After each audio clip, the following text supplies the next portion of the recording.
Welcome, dear listener. I'm Tina, scientist and lifelong terrible sleeper. I made AI for sleep to help ease my own restless nights, after I learned a busy mind tends to drift off when it's gently occupied, not forced quiet. So everything here is built to give your thoughts somewhere soft to land. The world of artificial intelligence can feel vast and overwhelming, but here in this quiet space, we can explore something truly remarkable at a pace that honors your need for rest. Tonight, we'll discover how the smallest language models can learn to outperform their giant counterparts through careful training and the art of asking better questions. Imagine a model just 1% the size of the largest systems, yet somehow achieving greater success on the tasks that matter. Let the weight of your day begin to lift as we start with the foundation of this story. Understanding how models learn to specialize for the work we need them to do. But first, a gentle observation. Most of the people who drift off to this channel have never actually hit subscribe. So if I've ever helped you in any way, you can return the favor with a simple and free action that will encourage me to keep going. Now, without further ado, let's fall asleep. When you deploy an AI system into production, it comes knowing how to process language, generate text, and follow basic patterns. But it doesn't yet know how to behave in the specific ways your application demands. Whether that's accurately calling the right tools in a software agent, transcribing documents without getting stuck in repetition loops, or asking strategic questions to solve complex problems. Large language models face this specialization challenge after their initial training. Like a skilled craftsperson who understands their tools, but hasn't yet learned the particular techniques your workshop requires. This is where supervised fine-tuning, or SFT, enters the picture.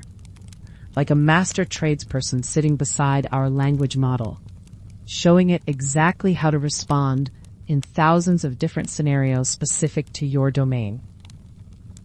Instead of learning from vast oceans of raw internet text, the model now learns from carefully curated examples that demonstrate the precise behaviors your production system needs. Whether that's tool calling accuracy, structured output generation, or domain-specific reasoning patterns. Think of SFT as teaching someone to cook by showing them completed recipes alongside the finished dishes.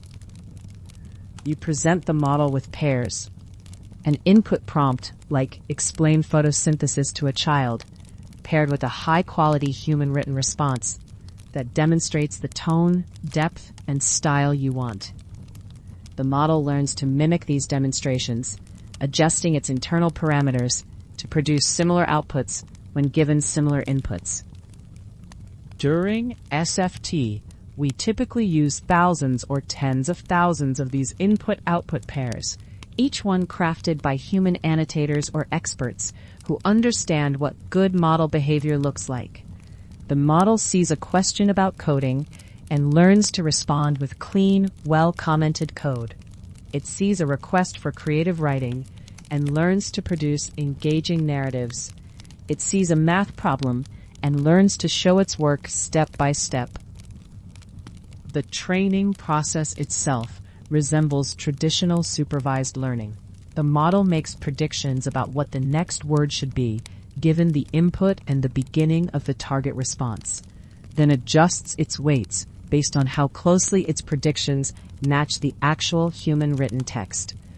This is like a pianist practicing scales, gradually building muscle memory for the patterns they'll need to play beautiful music. But SFT has its limitations. Much like teaching someone to paint by only showing them finished masterpieces, without explaining why this brushstroke is better than that one, or why this color choice creates more emotional impact. The model learns to imitate the surface patterns of good responses, but it doesn't necessarily understand the underlying preferences that make one response better than another. This is where we encounter a fundamental challenge in modern AI deployment. Human preferences about AI behavior are often comparative rather than absolute. We might struggle to write the perfect tool calling sequence or the ideal response to a complex query. but we can easily look at two AI outputs and say, this one handles the task correctly, or that one fails in this specific way. Our preferences emerge more clearly through comparison than through creation, particularly for technical tasks where correctness has objective components. Traditional approaches to incorporating these preferences involved reinforcement learning from human feedback, or RLHF, a complex process developed specifically for aligning language models with human judgments. You'd first train a separate reward model to predict human preferences from comparison data, then use reinforcement learning algorithms to optimize the language model's behavior according to that reward signal, like training a system through an elaborate network of sensors and feedback loops. But RLHF brings significant complexity, like trying to tune a radio while someone else is constantly adjusting the antenna. The reinforcement learning process can be unstable. The reward model might misinterpret preferences, and the whole system requires careful balancing of multiple components, each with their own hyperparameters and potential failure modes.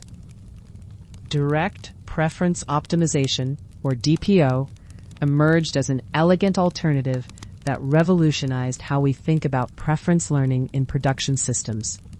Like discovering you can tune an instrument not by studying complex acoustic theory, but by directly comparing different sounds and adjusting toward the better ones, DPO works directly with preference comparisons, skipping the intermediate reward model entirely while achieving superior stability for real-world applications. The core insight of DPO is surprisingly simple. Instead of training a separate model to predict preferences and then using reinforcement learning to optimize against those predictions, we can directly optimize the language model using preference data. It's like learning to adjust a recipe not by studying nutrition science, but by tasting different versions and choosing the one that tastes better. Here's how DPO works in practice. You start with pairs of responses to the same prompt, where human evaluators have indicated which response they prefer. Maybe you have a question about climate change with two different explanations, one that's more technical and one that's more accessible, and humans have indicated they prefer the accessible version for this particular context. DPO then uses a mathematical insight that connects these preferences directly to the model's probability distributions.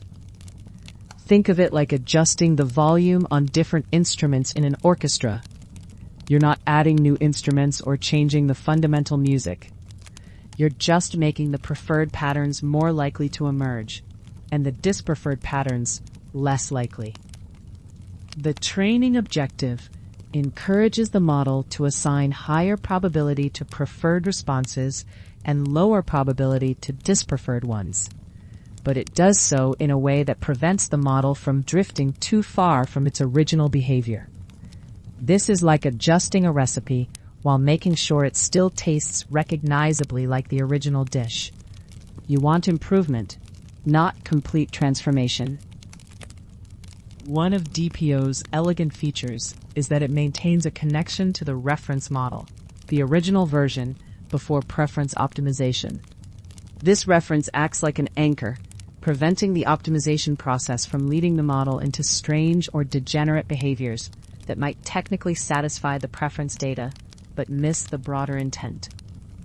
The mathematical formulation behind DPO reveals why this approach works so well for production applications, treating preference learning as a classification problem where the model learns to distinguish between preferred and dispreferred behaviors. The method essentially trains the language model to internalize preference judgments directly, rather than learning to satisfy an external reward function, creating more stable and predictable behavior in deployed systems.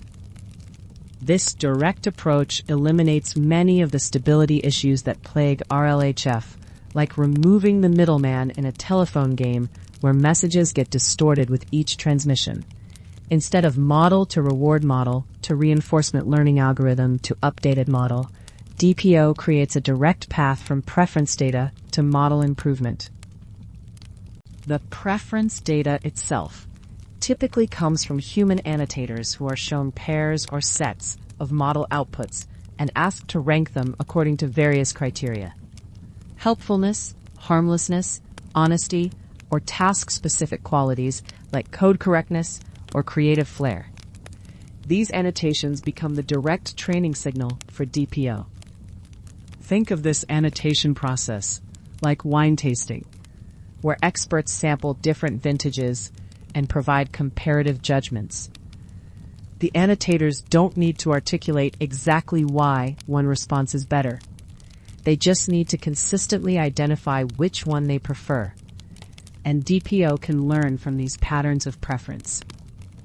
The beauty of DPO lies in its simplicity and stability, like replacing a complex mechanical watch with a digital one that keeps better time with fewer moving parts. Research has shown that DPO can achieve similar or better results compared to RLHF, while being much easier to implement and tune, making preference-based training more accessible to researchers and practitioners. However, DPO isn't without its own considerations and limitations. The quality of the preference data becomes crucial, since the model learns directly from these comparisons. If the human annotators are inconsistent, or if the preference data doesn't capture the full range of desired behaviors, the model's improvements will be correspondingly limited. Additionally, DPO works best when you have a solid foundation to build upon, typically a model that has already undergone supervised fine-tuning. It's like polishing a sculpture. You need the basic shape carved out before you can refine the details. DPO excels at taking a competent model and making it better aligned with human preferences, rather than teaching basic capabilities from scratch. The combination of SFT followed by DPO has become a popular training pipeline, like first teaching someone the rules of chess, and then helping them develop good strategic intuition through practice games. SFT provides the foundational instruction-following capabilities, while DPO refines the model's behavior to better match human preferences and values. This two-stage approach reflects a deeper understanding of how we can shape AI behavior, moving from imitation learning, where models copy demonstrated behaviors, to preference learning, where models internalize the comparative judgments that guide human decision-making. It's a progression from do as I do to choose what I would choose, representing a more nuanced and ultimately more powerful form of alignment. As you drift towards sleep tonight, you might think of these training methods as different ways of teaching, each with its own strengths and appropriate contexts. SFT provides clear, direct instruction, like a textbook showing worked examples. DPO offers refinement through comparison, like a mentor helping you develop taste and judgment. Together, they represent our evolving understanding of how to guide artificial minds toward behaviors that serve human needs and values, one preference at a time. Take a gentle breath and let that settle with you. The way supervised fine-tuning teaches models to behave exactly as your application needs, like a skilled craftsperson learning the particular techniques your workshop requires. You don't need to hold on to every detail. Just rest in knowing that models can learn from carefully chosen examples rather than vast oceans of text. Now, let yourself drift toward the next part of this story, where we'll see how combining two training techniques can turn even smaller models into precise tool callers, transforming a clumsy apprentice into a reliable expert. Allow your mind to soften as we explore how these methods work together. When you deploy an AI agent into production, you want it to work like a skilled craftsperson who always picks the right tool for the job, whether that's a hammer for nails or a screwdriver for screws.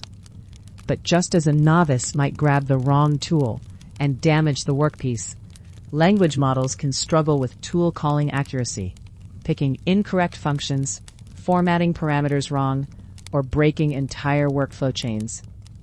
Amazon's recent work shows how combining two training techniques, supervised fine-tuning and direct preference optimization can teach smaller language models to become much more precise tool callers, turning a clumsy apprentice into a reliable expert.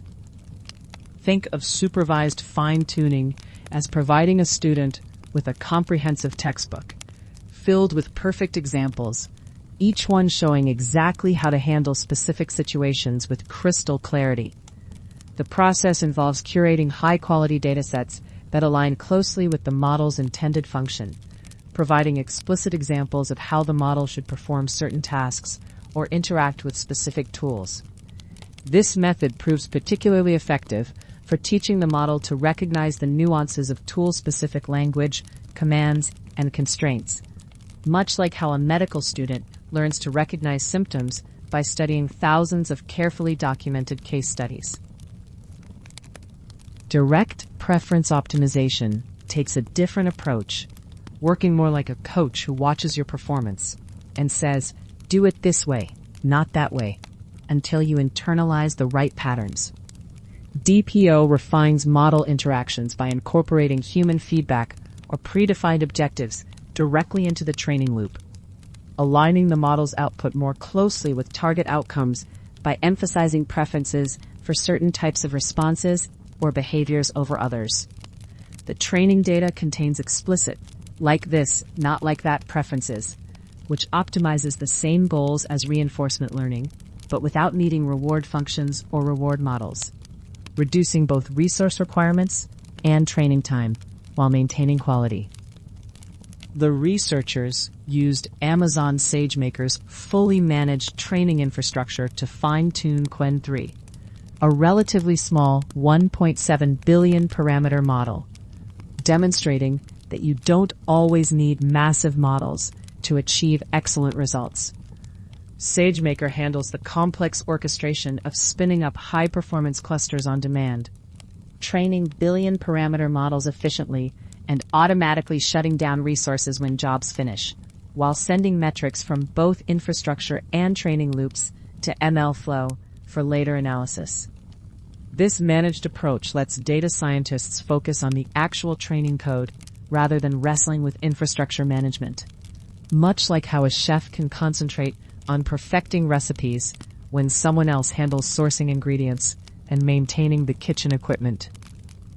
The foundation of their experiment rested on NVIDIA's when-to-call dataset, a carefully constructed benchmark that teaches models not just how to call tools, but when to call them, when to ask follow-up questions, when to admit that available tools can't answer a question, and what to do when a question seems to require tools but no appropriate tool call can be made.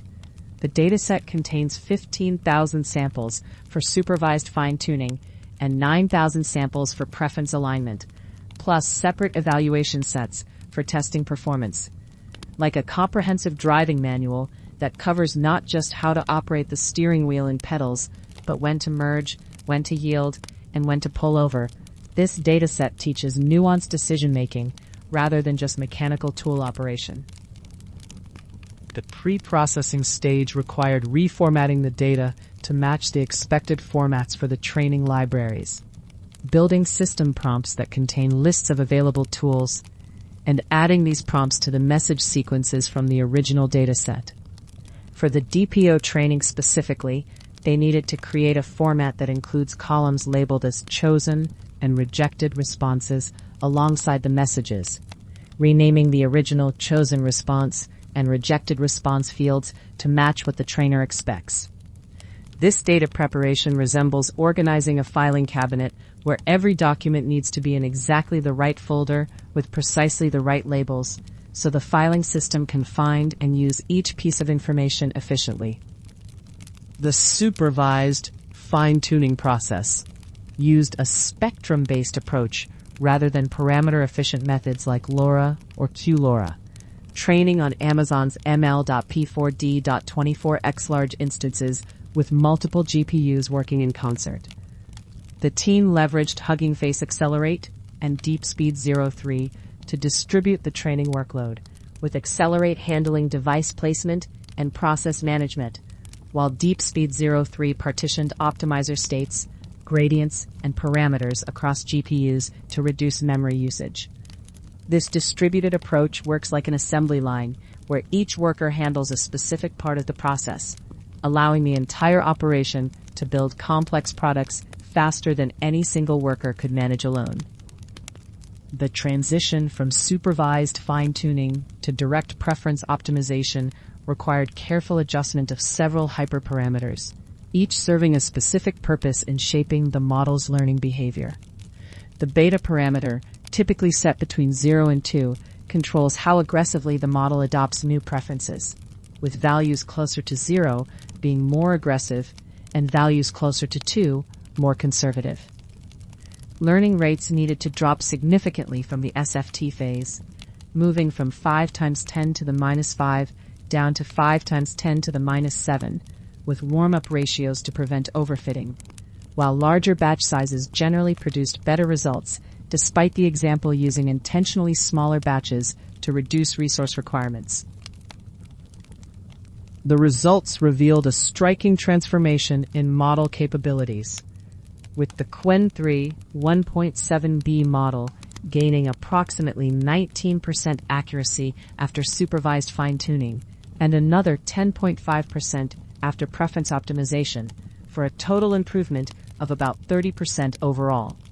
More remarkably, this smaller model ended up outperforming the much larger Llama 3.2 to 3b model by about 9%, achieving 71.06% accuracy compared to Llama's 62.67%, after both models received the same training regimen.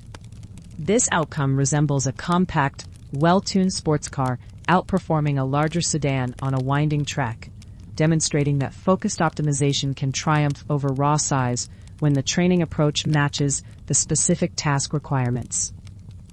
The multi-step training approach proved essential for achieving these gains, as neither technique alone produced the same level of improvement that emerged from their combination. Supervised fine-tuning provided the foundational knowledge and tool interaction patterns, much like how a musician first learns scales and basic techniques through structured practice. Direct preference optimization then refined these capabilities by incorporating nuanced preferences about when and how to apply different tools, similar to how an advanced musician develops artistic interpretation and knows when to bend the rules for better expression. Together, these techniques created models that were both technically proficient and aligned with human expectations about appropriate tool usage. The practical implications extend far beyond academic benchmarks, particularly for organizations moving agentic applications from pilot phases into production environments where reliability becomes paramount. When agents select wrong tools, format parameters incorrectly, or break workflow chains, the consequences ripple through entire systems, increasing task completion times, raising error rates, driving up support costs, and degrading user experiences. By achieving better performance with smaller models through targeted training, teams can reduce both computational costs and inference latency while improving reliability, creating a virtuous cycle where better tool calling accuracy leads to more successful deployments and greater confidence in autonomous agent capabilities. The experimental framework also demonstrated the value of Amazon SageMaker's integrated toolchain for machine learning experimentation, where managed infrastructure, automatic scaling, experiment tracking through MLflow, and seamless integration with storage services like S3 create an environment where researchers can iterate quickly on training approaches. Rather than spending time configuring distributed training setups, managing compute resources, or building evaluation pipelines from scratch, teams can focus their energy on the core challenges of dataset curation, hyperparameter optimization, and model evaluation. This managed approach resembles having a fully equipped laboratory where scientists can concentrate on their experiments rather than maintaining equipment, ordering supplies, or calibrating instruments. Looking at the broader landscape of AI agent development, this work illustrates how targeted fine-tuning on specific capabilities can yield substantial improvements, even with relatively modest computational resources and smaller models. The combination of supervised fine-tuning and direct preference optimization offers a practical pathway for organizations that need reliable tool calling agents but cannot justify the costs and complexity of training or deploying massive foundation models. As you drift towards sleep, consider how these techniques might apply to your own projects, where careful dataset curation and preference alignment could transform adequate models into exceptional ones, much like how a gardener's patient attention to soil, water, and pruning can turn a struggling plant into a thriving specimen that exceeds all expectations. Breathe slowly and feel how this knowledge settles. The way supervised fine-tuning provides perfect examples, like a comprehensive textbook, teaching models to handle specific situations with clarity. You can release any pressure to remember every technique, simply trusting that these methods help models learn their intended functions. Let yourself be gently carried to our next discovery, where we'll encounter a fascinating problem that happens when models get trapped in endless loops, and how researchers found an elegant solution. Rest easy as we move toward understanding how even repetition problems can be solved. Picture a compass needle that keeps spinning in circles instead of pointing north, and you'll understand one of the most frustrating problems in production AI systems.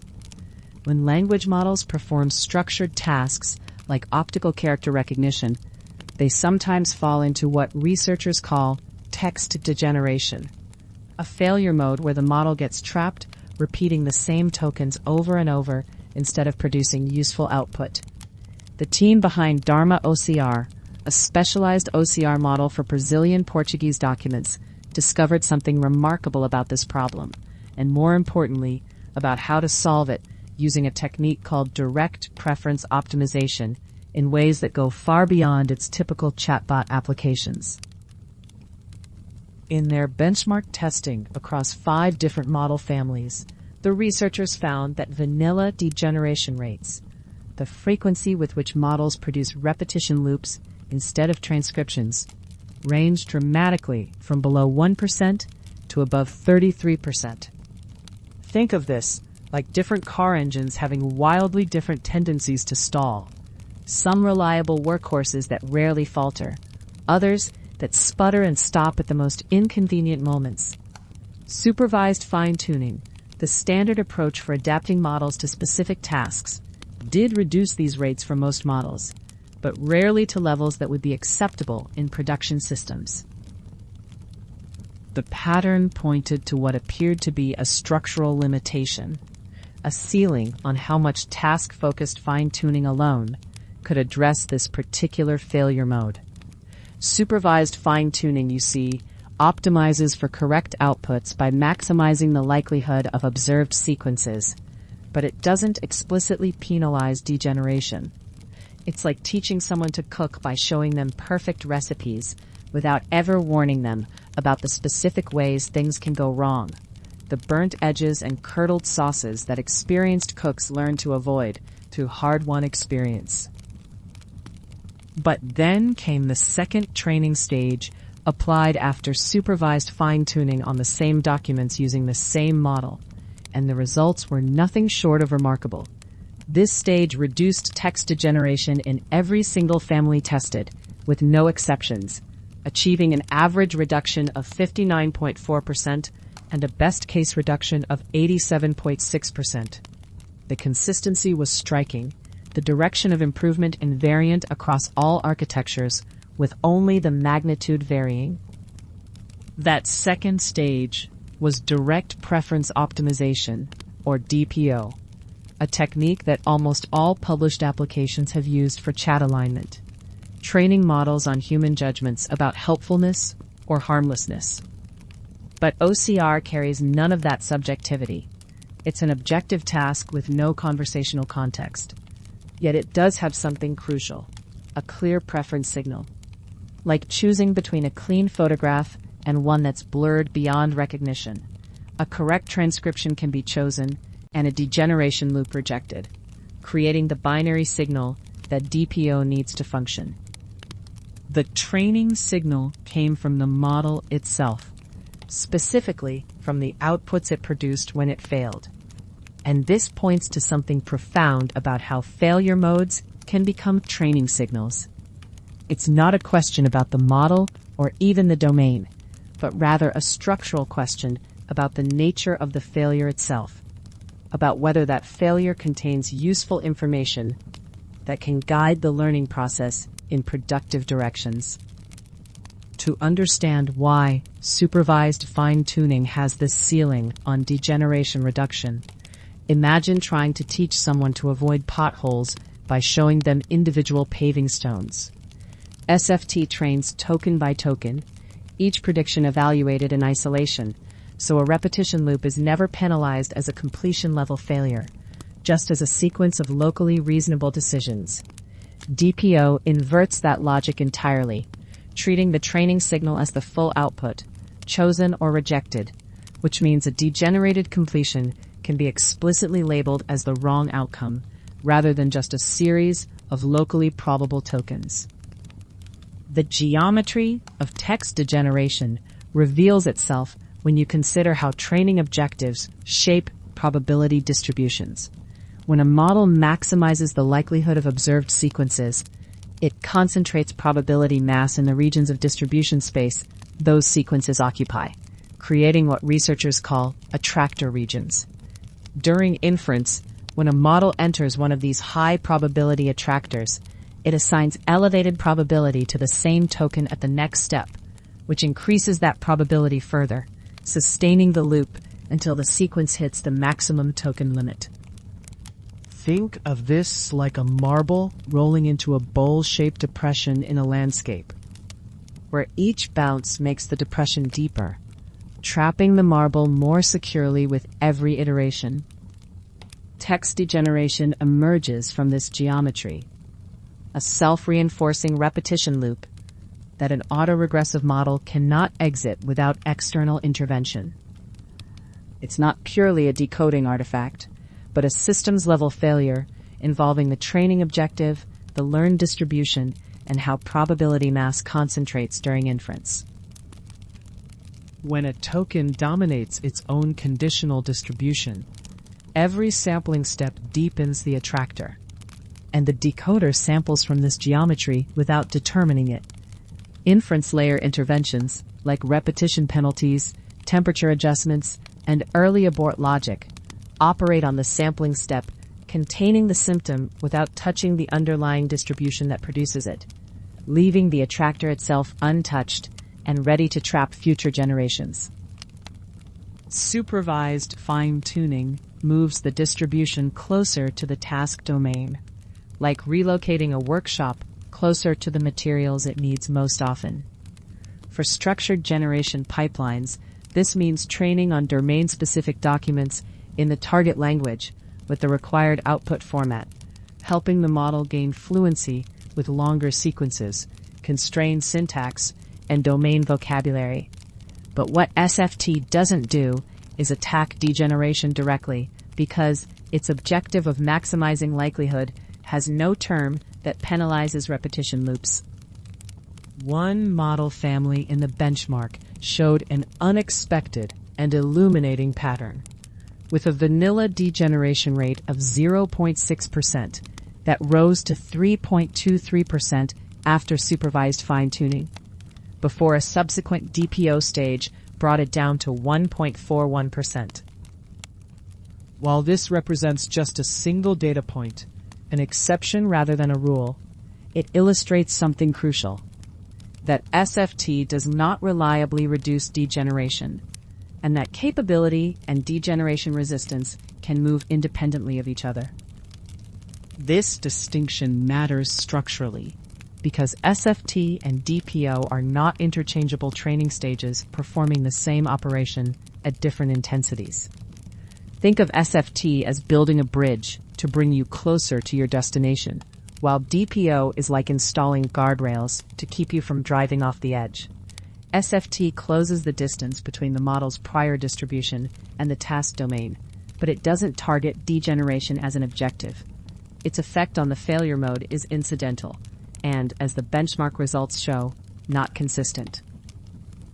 The attractor that produces degeneration isn't a problem with the model's proximity to the task. It's a problem with the shape of the distribution space the model now occupies. Addressing that geometry requires a training signal built specifically to point the model away from its own failure modes. And for a structured, non-conversational task with no human preference labels and no conventional helpful versus harmful distinction, constructing that signal becomes a deliberate design decision. The Dharma OCR pipeline's contribution to DPO methodology is elegantly specific. It used the supervised fine-tuning model's own degenerate outputs as the rejected examples, not as noise to remove, but as the negative training signal the optimization needed. Like a sculptor who uses the chips and shavings from their work to understand which cuts to avoid, the pipeline transformed the model's failures into guidance for better performance. DPO requires preference pairs, a chosen output and a rejected output for the same input, with a quality difference clear enough for the optimization to learn from. In chat alignment, human annotators produce those judgments, rating responses for helpfulness, accuracy, or safety. But structured generation tasks have no equivalent annotation source. An OCR pipeline either produces a correct transcription or it doesn't, and quality differences exist based on the task's own criteria for correctness, rather than human preference rankings. The pipeline identified a preference signal that structured generation tasks already produce naturally, the range of outputs the SFT model generates during inference. Like a garden that produces both healthy plants and weeds from the same soil, a model capable of performing a structured task is also capable of failing at it in characteristic ways. Those failures, outputs that enter the degeneration attractor, are not noise to filter, but the most informative negative signal available.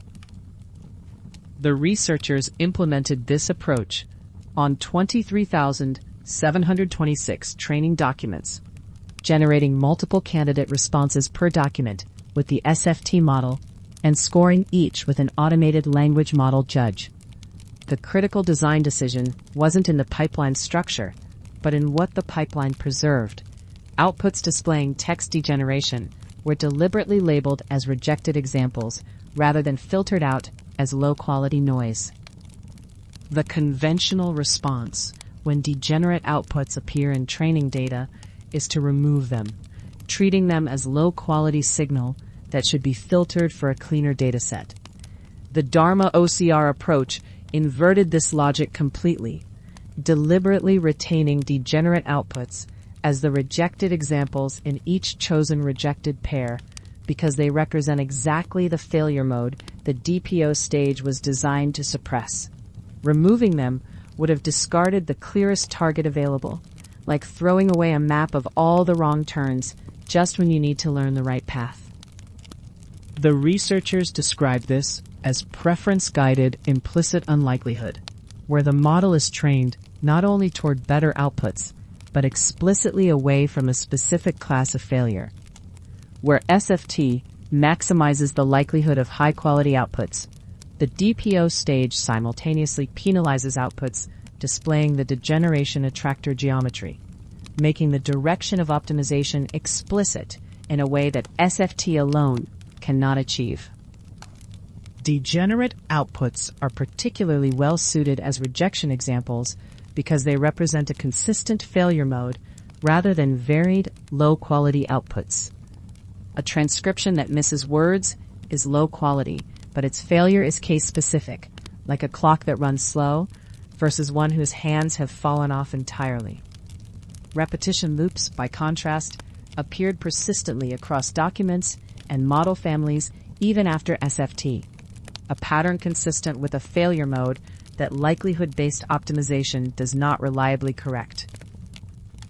This approach requires no specialized annotation infrastructure, only a model capable of producing both acceptable and identifiable failure outputs, and a scoring model to label preference pairs.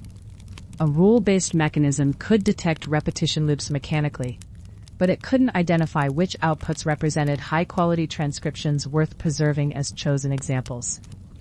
The scoring model performs both functions, flagging degeneration as rejected output, while validating clean extractions as chosen ones. The DPO stage reduced text degeneration in every model family tested, with reductions ranging from 37% to 88%, and an average of 59.4% relative to SFT alone. Like a medicine that works across different patients regardless of their starting condition, the result held across architectures, parameter scales, and starting degeneration profiles that differed by more than one order of magnitude. The most analytically important result came from the Quen model family, which showed degeneration increasing from 0.6% to 3.23% after SFT, before DPO brought it down to 1.41%. Rather than complicating the consistency, this case confirms the mechanism more directly than any other, revealing the underlying dynamics at work. The Quen model's vanilla degeneration rate was low, not because it was stable, but because it was too generic to produce long structured outputs at all. Like a car that never breaks down because it never leaves the garage. The model wasn't entering the degeneration attractor because it wasn't attempting the task seriously enough to find it.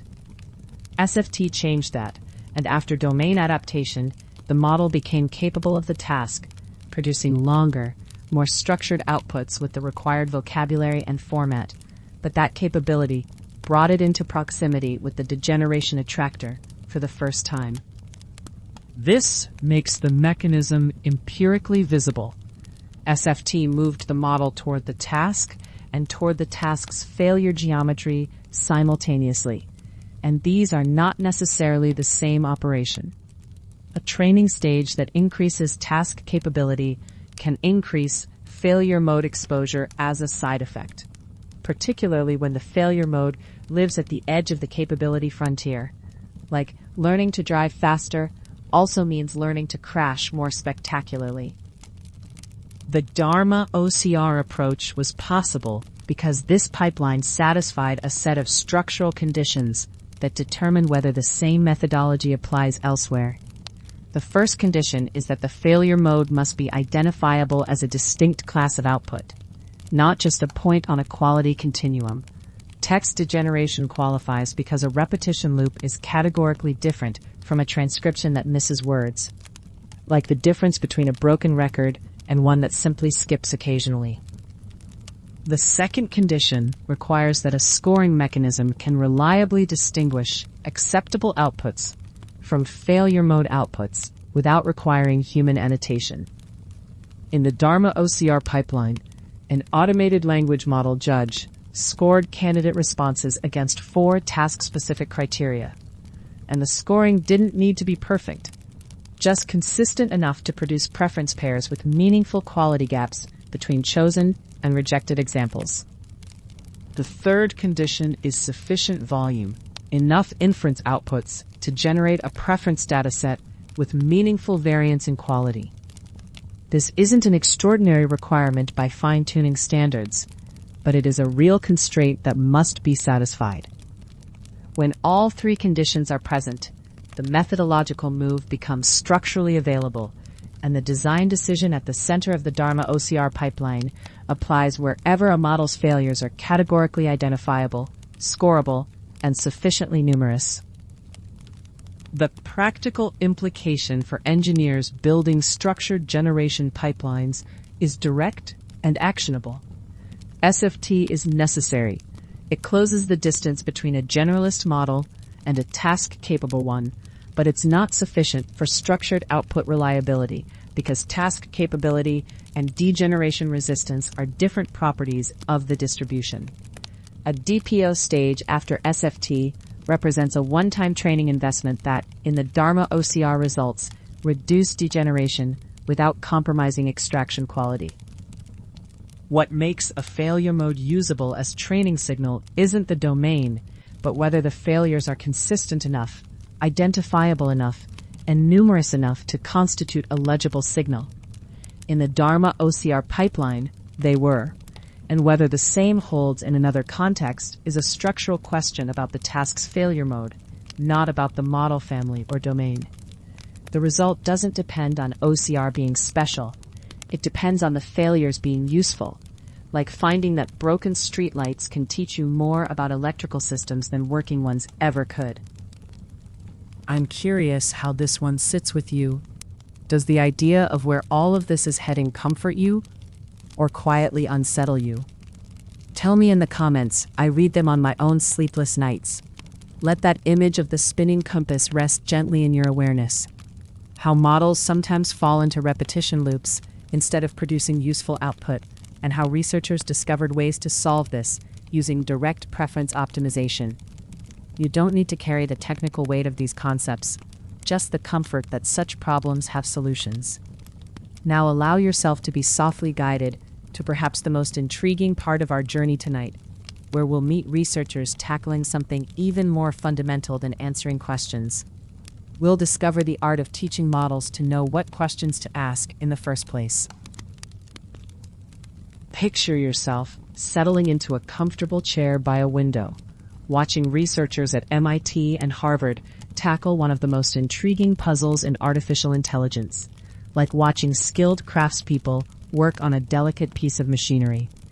While AI agents have become remarkably good at answering our questions, using their language models like well-trained assistants, they struggle with something far more fundamental: knowing what questions to ask in the first place. Think of this challenge like the difference between a librarian who can find any book you request versus one who can guide you to books you didn't even know you needed. In high-stakes fields like medical diagnosis or scientific discovery, AI systems need to navigate vast, uncertain territories, much like explorers mapping uncharted wilderness. But current language models often wander aimlessly rather than following productive paths. The researchers chose an elegant testing ground for this problem: the classic game of Battleship, that grid-based guessing game you might remember from childhood. But they weren't interested in the simple peg and board version. Instead, they reimagined it as a conversation between two players, like transforming a silent chess match into a lively dialogue. In their collaborative battleship setup, one player becomes the captain, asking natural language questions about where ships might be hiding, while their partner serves as the spotter, providing real-time answers. It's like having a detective interview a witness, where the quality of the questions determines how quickly the mystery gets solved. The team first gathered data from over 40 human players, collecting their questions and yes or no answers like botanists, carefully cataloging different species of plants. This human gameplay became their Battleship QA dataset, serving as a benchmark against which they could measure how well various AI models performed at this questioning game. When they tested state-of-the-art language models like GPT-4 alongside smaller systems, the results revealed a fascinating pattern. The larger models could actually complete games faster than humans, like race cars speeding past bicycles. But the smaller models struggled significantly, often taking inefficient, meandering routes to victory. The core problem became clear. Most models simply weren't asking useful questions. Their inquiries were like a flashlight with a dying battery, casting weak, unfocused beams that revealed little about the hidden ships, rather than the bright, targeted illumination needed to efficiently search the game space. To address this, the researchers equipped each model with a Monte Carlo inference strategy, a sophisticated approach that carefully weighs the likelihood of different possibilities with each new piece of information. Think of this like a skilled jeweler, using precision scales, constantly rebalancing their assessment as new evidence tips the scales one way or another. This inference strategy treats potential guesses as individual particles in a dynamic system, much like soap bubbles floating in the air, where some bubbles grow larger and more prominent with each confirming answer, while others shrink and fade as they become less likely to be correct. The results were striking. particularly for the smaller Llama 4 Scout model. Initially, this relatively modest system beat humans only 8% of the time, performing like a novice chess player against experienced opponents. But after the researchers refined its inference strategy, its win rate soared to an impressive 82%.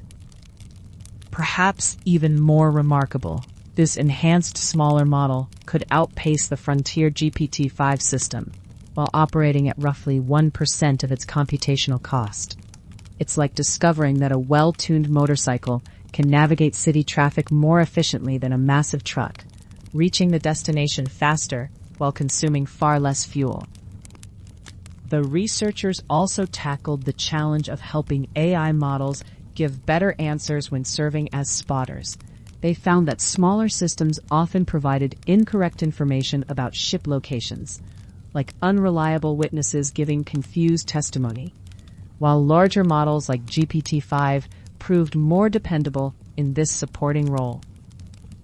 Their solution involved converting each question into Python code that explicitly instructs the model how to verify its answers. When asked, "Is there a ship?" in column 1 that spans 2 rows, the system would automatically generate code to search that specific area and measure the digital game piece, like having a methodical inspector follow a detailed checklist rather than relying on memory alone. This code generation approach boosted accuracy significantly across different model sizes. The lightweight GPT-4o Mini saw nearly a 30% performance improvement, while even the large Claude 4 Opus gained about 8 percentage points, like athletes finding their stride after adjusting their technique. As Gabriel Grand, the MIT PhD student leading this research, explains, today's language models excel at answering complex queries, but struggle with formulating good questions for themselves. The key insight is that asking informative questions requires the ability to predict and simulate how the world might respond, like a chess master thinking several moves ahead to understand which questions will yield the most valuable information. The team extended their testing to Guess Who, that classic game where players eliminate possibilities from a field of 100 character options. Here too, their enhanced models showed dramatic improvements, with Llama 4 Scout jumping from 30% success to over 72%, like a student suddenly grasping a difficult concept and excelling on subsequent tests. GPT-4 performed even better, leaping from 62% to 90% accuracy in the character guessing game. Throughout these tests, GPT-4 served as the spotter to ensure questions received the most accurate possible answers, like having a reliable referee ensuring fair play in a complex tournament. However, the researchers acknowledge that significant challenges remain. While these AI systems have made impressive progress, they still struggle with complex questions compared to humans, and expert human players remain difficult opponents, unlike in chess, where even grandmasters now fall to AI systems. The implications extend far beyond board games into what researchers call needle-in-a-haystack discovery scenarios. In scientific research, this improved questioning ability could help AI agents navigate massive solution spaces more efficiently, like having a sophisticated metal detector that can distinguish between valuable artifacts and worthless debris buried in an archaeological site. Consider the potential applications in molecular research, where an AI assistant with enhanced information-seeking skills could help identify promising compound structures from vast chemical databases. The system would know not just how to analyze a given molecule, but which questions to ask to narrow down the search space most effectively, like a skilled librarian who knows exactly which catalog to consult first. Yet, the researchers emphasize that collaborative battleship represents a relatively simple testing environment. Real-world applications will require these systems to consider far more variables and navigate much more complex decision trees, like the difference between solving a crossword puzzle and writing a novel. Future research directions include exploring human-AI collaboration, investigating whether people and machines work better together than either does alone.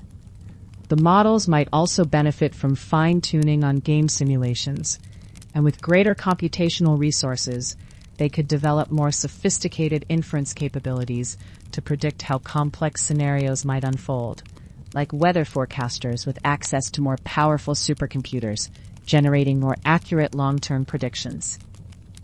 As Stanford's Robert Hawkins notes, the real challenges for agentic AI systems are fundamentally social ones, tracking common ground between participants, resolving misunderstandings, and adapting to different partners over time. These skills require not just computational optimization, but the pragmatic reasoning needed to make the most of collaborative exchanges, like learning to dance with a new partner, where success depends on reading subtle cues and adjusting your movements accordingly. This research elegantly captures these social phenomena in a controlled setting, revealing that the bottleneck for AI agents isn't merely calculating optimal questions, but developing the nuanced understanding needed to interpret and build upon the answers they receive. As you drift toward sleep, imagine these AI systems gradually learning to ask not just better questions, but the right questions, like students slowly mastering not just the mechanics of conversation, but its deeper rhythms and purposes. Feel how that story settles within you. The elegant way researchers used the simple game of Battleship to teach models the profound skill of asking better questions, like the difference between finding any book versus finding books you didn't know you needed. Let this wonder rest gently in your thoughts, without any need to grasp every detail. Now, we'll drift toward learning about Amazon Nova Forge, a specialized workshop where general-purpose models learn the specific trade secrets of your particular domain. Allow yourself to be carried softly into this next part of our gentle exploration. Think of Amazon Nova Forge as a specialized workshop where you can take a general-purpose language model, like a skilled craftsperson with broad knowledge, and teach it the specific trade secrets of your particular industry or domain, much like an apprentice learning the nuances of a master's craft. Large language models excel at general tasks, but they often stumble when faced with specialized work that requires understanding proprietary data, internal processes, or domain-specific terminology, the way a generalist might struggle with the intricate details of a particular profession. Amazon Nova Forge addresses this challenge by enabling you to build your own frontier models using Amazon Nova, starting from early model checkpoints, blending your proprietary data with Amazon Nova's curated training datasets, and hosting these custom models securely on AWS infrastructure. A key capability here is data mixing, which blends your training data with curated datasets, like mixing your grandmother's secret ingredients with a proven recipe base, helping the model absorb your domain knowledge while retaining broad reasoning, instruction following, and language capabilities. This careful blending prevents catastrophic forgetting, a phenomenon that typically undermines domain customization, where the model becomes so focused on new knowledge that it loses what it previously learned. Successful customization requires careful hyperparameter tuning, where learning rate, data mixing ratio, checkpoint selection, and training techniques all interact in complex ways that can silently undermine a training run, like adjusting multiple dials on a sensitive radio, where each setting affects the others. If any of these parameters are wrong, you often trade one problem for another, solving domain-specific challenges while inadvertently degrading the model's general capabilities or wasting expensive compute resources on failed training runs. The process involves both art, in the form of strategic trade-offs and intuitive decisions, and science, through metric-driven optimization, and systematic experimentation, much like a master chef who combines creative intuition with precise measurements and timing. Fine-tuning for domain-specific tasks means improving performance in one specialized area without degrading the model's general capabilities. And getting that delicate balance right proves harder than it initially appears. 3 fundamental challenges make hyperparameter tuning particularly difficult when working with domain-specialized models, each presenting its own set of technical and strategic considerations that must be carefully navigated. The first challenge is catastrophic forgetting, which occurs when you train a model on narrow domain data, and the model overwrites the general capabilities it learned during pre-training, like a student who becomes so focused on one subject that they forget everything else they previously studied. This phenomenon shows up as degraded performance on tasks outside your training domain, where the model becomes highly specialized but loses instruction following ability, reasoning capability, and broad knowledge that made it useful in the first place. In production environments, this means a customer service model fine-tuned on your support tickets may no longer reason about ambiguous requests or maintain coherent multi-turn conversations, becoming like a specialist who can only handle one very specific type of problem. This creates a stability-flexibility trade-off, where ideally the model remains flexible enough to learn about your organization's domain, but stable enough to retain its general capabilities, like a tree that needs to bend with new winds without losing its strong roots.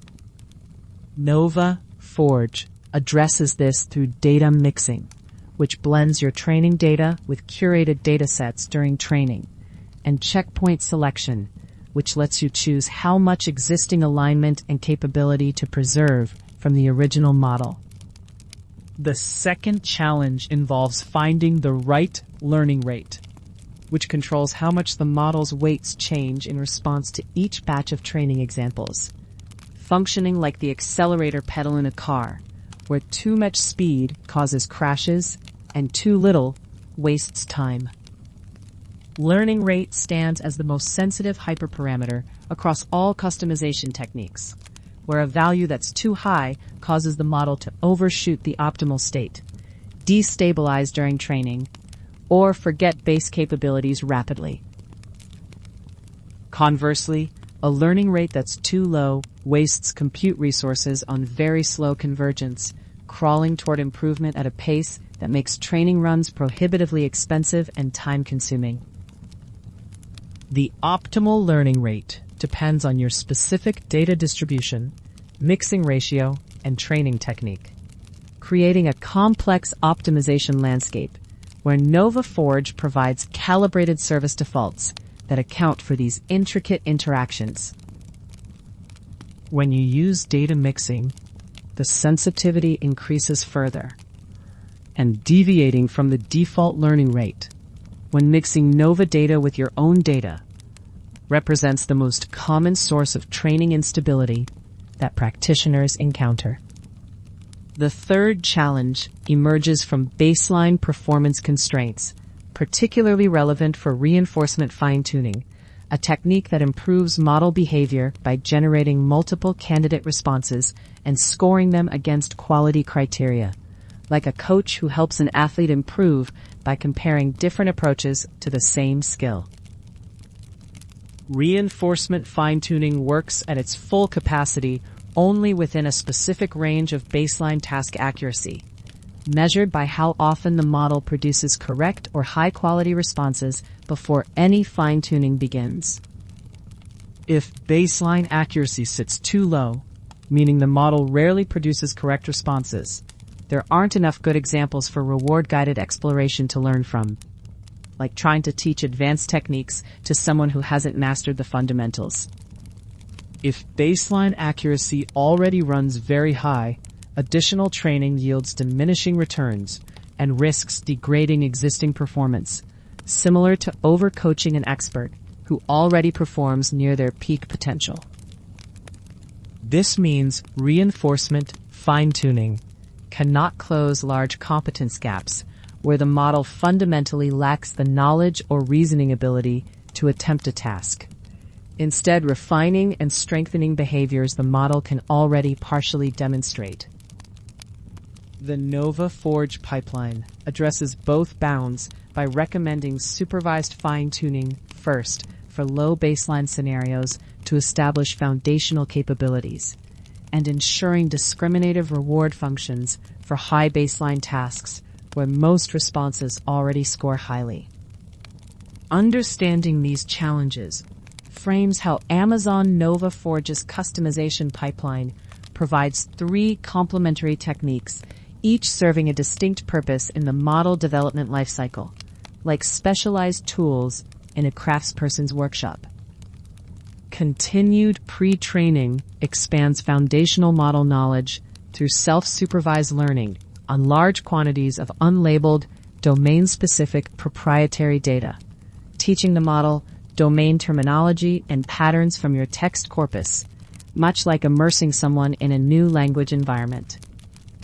You use continued pre-training when you need the model to understand specialized vocabulary, industry concepts, or organizational knowledge that doesn't exist in the base model, requiring large volumes of unlabeled domain text as input.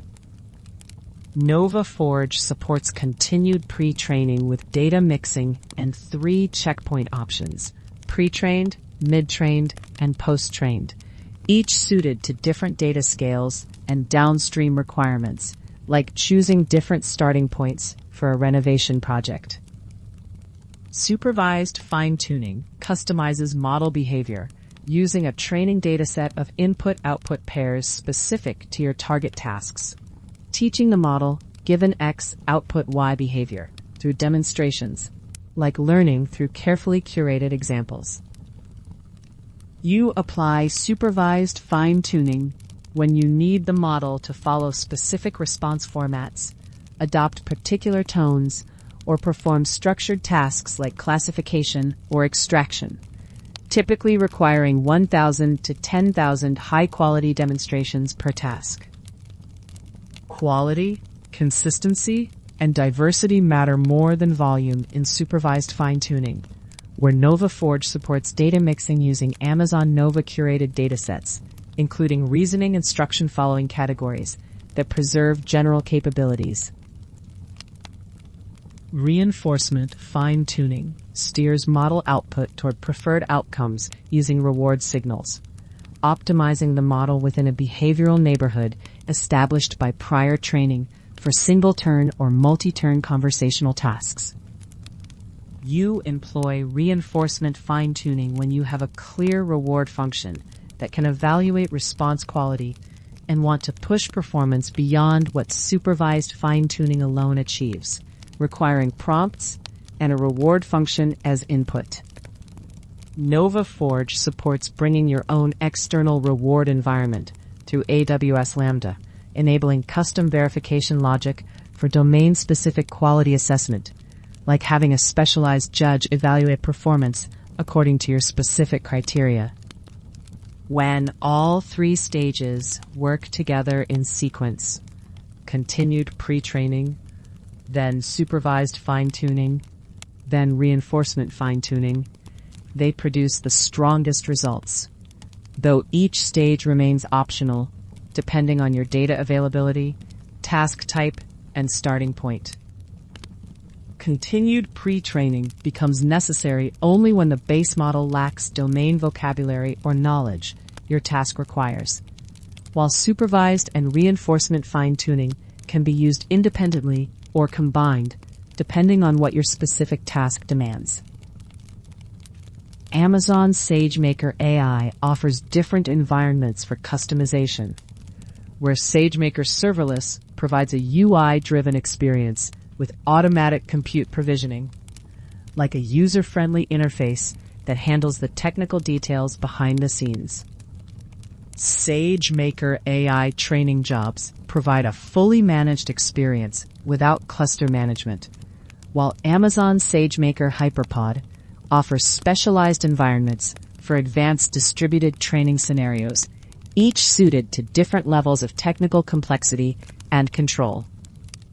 With the customization pipeline in view, the next step involves understanding the qualitative trade-offs that shape your configuration, strategic decisions that matter as much as any individual hyperparameter value, checkpoint selection, data mixing, and training mode. For continued pre-training, checkpoint selection proves more impactful than any hyperparameter, where Amazon Nova Forge provides 3 checkpoint options, each suited to different data scales and downstream requirements, like choosing the right foundation for different types of construction projects. Pre-trained checkpoints offer the most flexibility and fastest convergence, accepting new patterns readily and working best for large-scale continued pre-training with substantial token budgets exceeding 100 billion tokens. When using pre-trained checkpoints with large datasets, you can use a higher learning rate, such as 1 × 10⁻⁴, to accelerate knowledge absorption, then gradually reduce the learning rate back to approximately 1 × 10⁻⁶ for model stability, before running supervised fine-tuning. Pre-trained checkpoints have no instructions for tuning, so after continued pre-training, you must run supervised fine-tuning to make the model useful for downstream tasks, like teaching someone facts before teaching them how to apply those facts practically. Mid-trained checkpoints balance flexibility and alignment, accepting domain knowledge while retaining some instruction-following behavior, working well for medium-sized datasets where you want faster domain adaptation than post-trained, but more stability than pre-trained checkpoints. Post-trained checkpoints resist new patterns most strongly, but preserve instruction following and general capabilities, recommended for smaller-scale continued pre-training where preserving alignment matters more than maximizing domain knowledge absorption. Post-trained checkpoints serve as the recommended starting point for LoRa, low-rank adaptation, and other parameter-efficient fine-tuning methods, as they maintain the model's existing capabilities while allowing targeted adaptation, like making precise adjustments to a well-tuned instrument. Data mixing strategy requires careful consideration, as training on narrow domain data without mixing can cause the model to become unstable, resulting in erratic training behavior such as gradient instability or loss spikes, or sudden performance degradation. When configuring data mixing, balance your customer data around 50% of the total mix for most use cases, like creating a blend where neither component overwhelms the other, but both contribute meaningfully to the final result.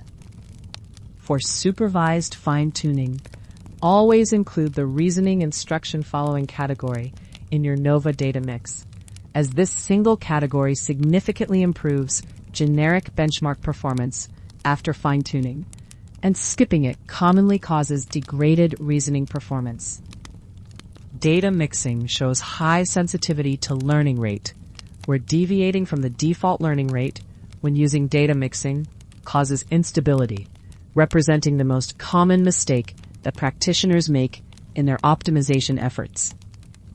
Finding the optimal mixing ratio requires experimentation, where you hold your domain data constant and vary the Nova data proportion across several runs, typically observing that domain performance stays constant while general capabilities keep improving as more Nova data gets mixed in. Place your highest quality data toward the end of training for better convergence, like saving the best ingredients for the final stages of a complex recipe, where they can have the most impact on the finished product. Amazon Nova Forge supports 2 training modes that determine how model parameters update during training, each offering different trade-offs between computational cost, adaptation capacity, and deployment flexibility. LoRa updates only adapter layers, offering lower compute costs, faster iteration, and compatibility with on-demand inference, achieving near full rank performance for most tasks, while being more forgiving of suboptimal hyperparameters, like using precision tools that require less force but deliver excellent results. The default alpha scaling factor of 64 works for most tasks, where you increase alpha if LoRa underadapts to your data, or decrease it if LoRa overadapts and loses general capabilities, with post-train checkpoints serving as your recommended starting point. Full rank training updates all model parameters, providing maximum adaptation capacity, but requiring Amazon Bedrock provisioned throughput for deployment and higher compute during training, like using industrial-grade equipment that offers maximum power but demands more resources. Use full rank training when you have validated your pipeline and your deployment architecture justifies the additional cost, with mid-trained checkpoints working well for full rank training with large structured datasets. Start with LoRa to validate your pipeline, data quality, and reward function for reinforcement fine-tuning. Then graduate to full rank when you have confirmed the approach works and your production requirements justify the investment.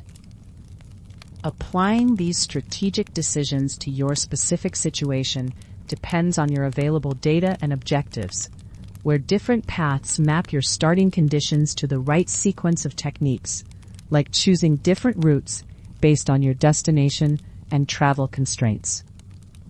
If you have labeled demonstrations and a verifiable reward function, start with supervised fine-tuning using LoRa to teach target behavior and establish baseline competency, enabling data mixing with reasoning instruction following included to preserve structured prompt capabilities.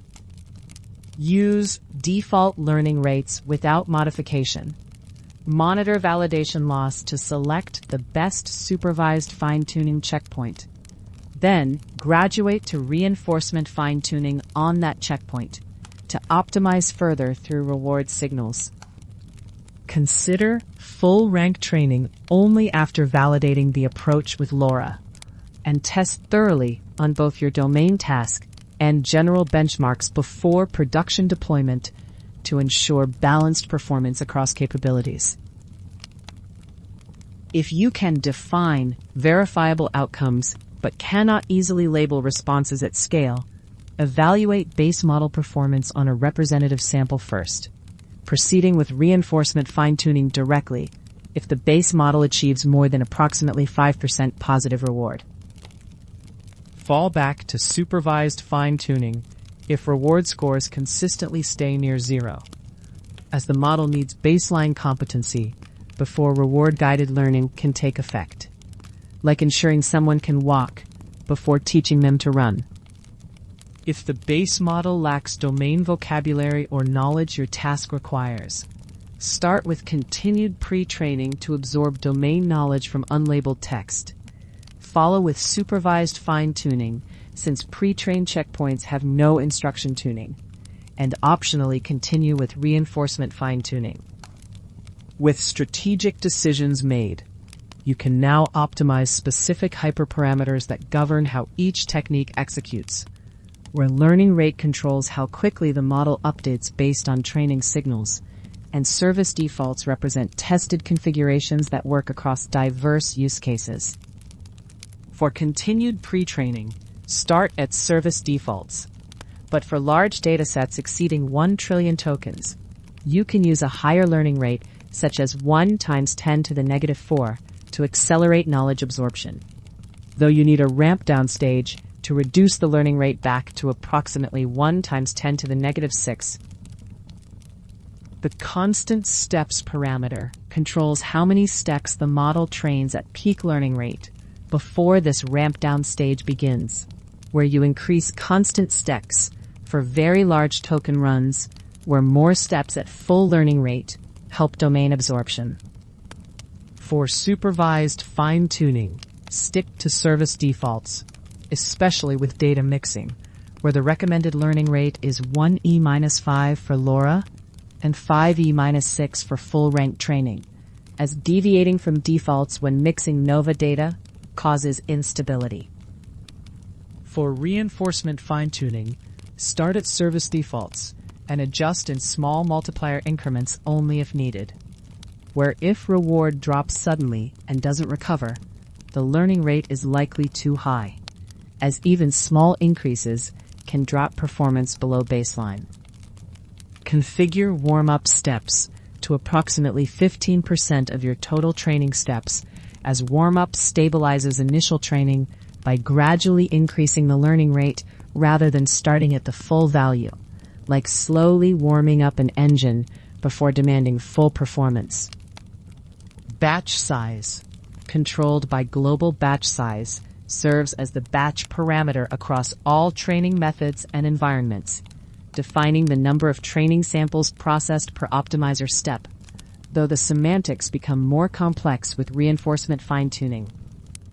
For continued pre-training and supervised fine-tuning, batch size remains straightforward, with one sample equal to one input-output pair for supervised fine-tuning, or one token sequence for continued pre-training. Reinforcement fine-tuning introduces an additional parameter, number of generations, that controls how many candidate responses are generated per prompt for reward scoring, creating different batch size semantics between training environments.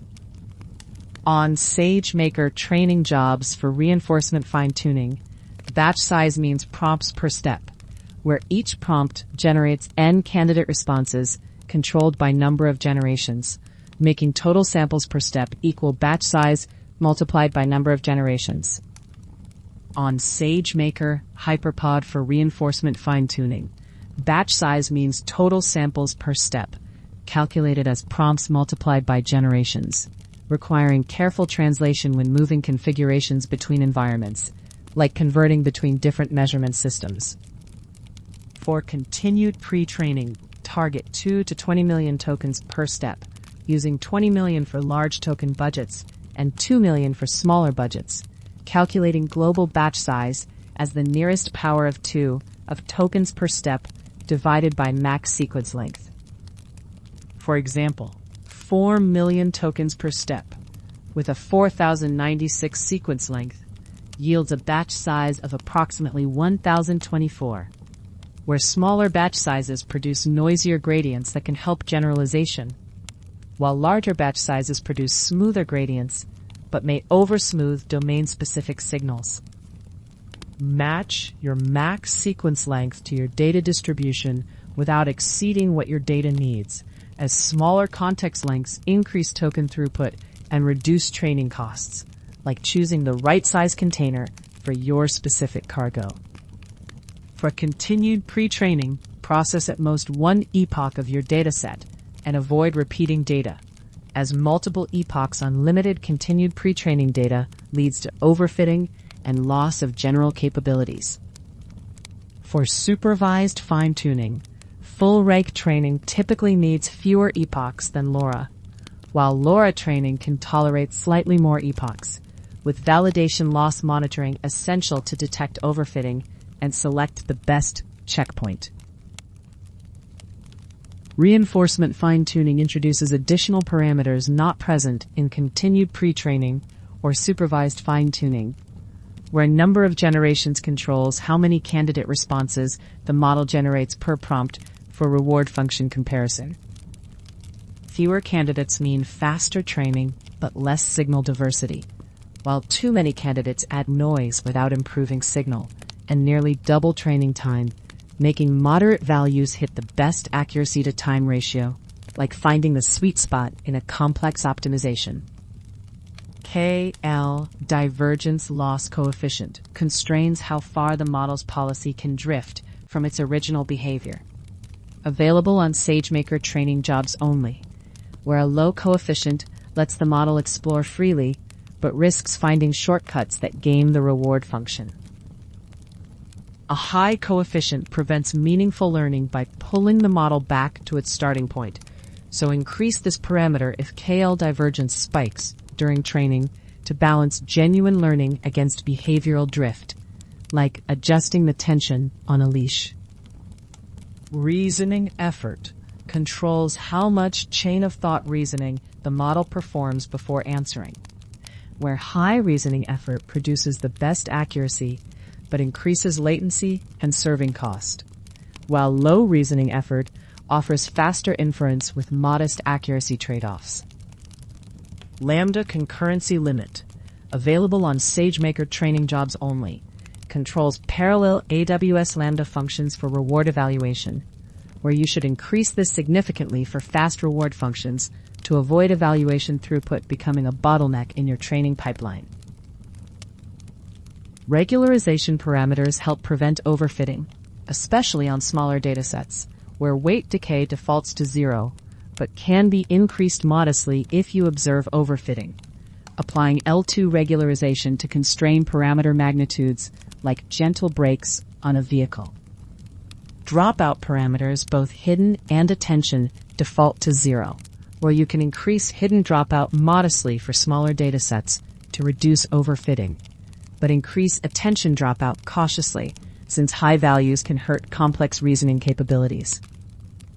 Advanced SageMaker hyperpod parameters include clip ratio and age tolerance, where clip ratio limits how much the policy can change in a single training step, and age tolerance determines how long training data remains valid before being considered too stale. Experiments using Amazon Nova 2.0 across public benchmarks including Coco HD, MedReason, and Lavacot revealed key findings about parameter configurations, where LoRa supervised fine-tuning with rank 32, alpha 64, batch size 32, and 15% warm-up produced strong results. On the MedReason dataset, the service default learning rate of 1E5 produced the best result at 63.54% accuracy, representing a 10.75% improvement over the base model, while dropping the learning rate to 5E6 adversely impacted target performance. Doubling to 2 epochs at the same learning rate dropped accuracy to 61.42%, confirming that overtraining on narrow domain data erodes both domain and general performance, like overworking a muscle until it becomes weaker rather than stronger. On the multimodal reasoning task, where the base model started at only 16.22% accuracy, the best configuration of rank 64 with alpha 64 lifted accuracy to 68.47%, representing a 322% relative improvement over the base. For tasks where baseline accuracy runs low, increasing rank proves a higher leverage adjustment than increasing alpha, where alpha should be increased only when LoRa underadapts, and decreased if the model loses general capabilities.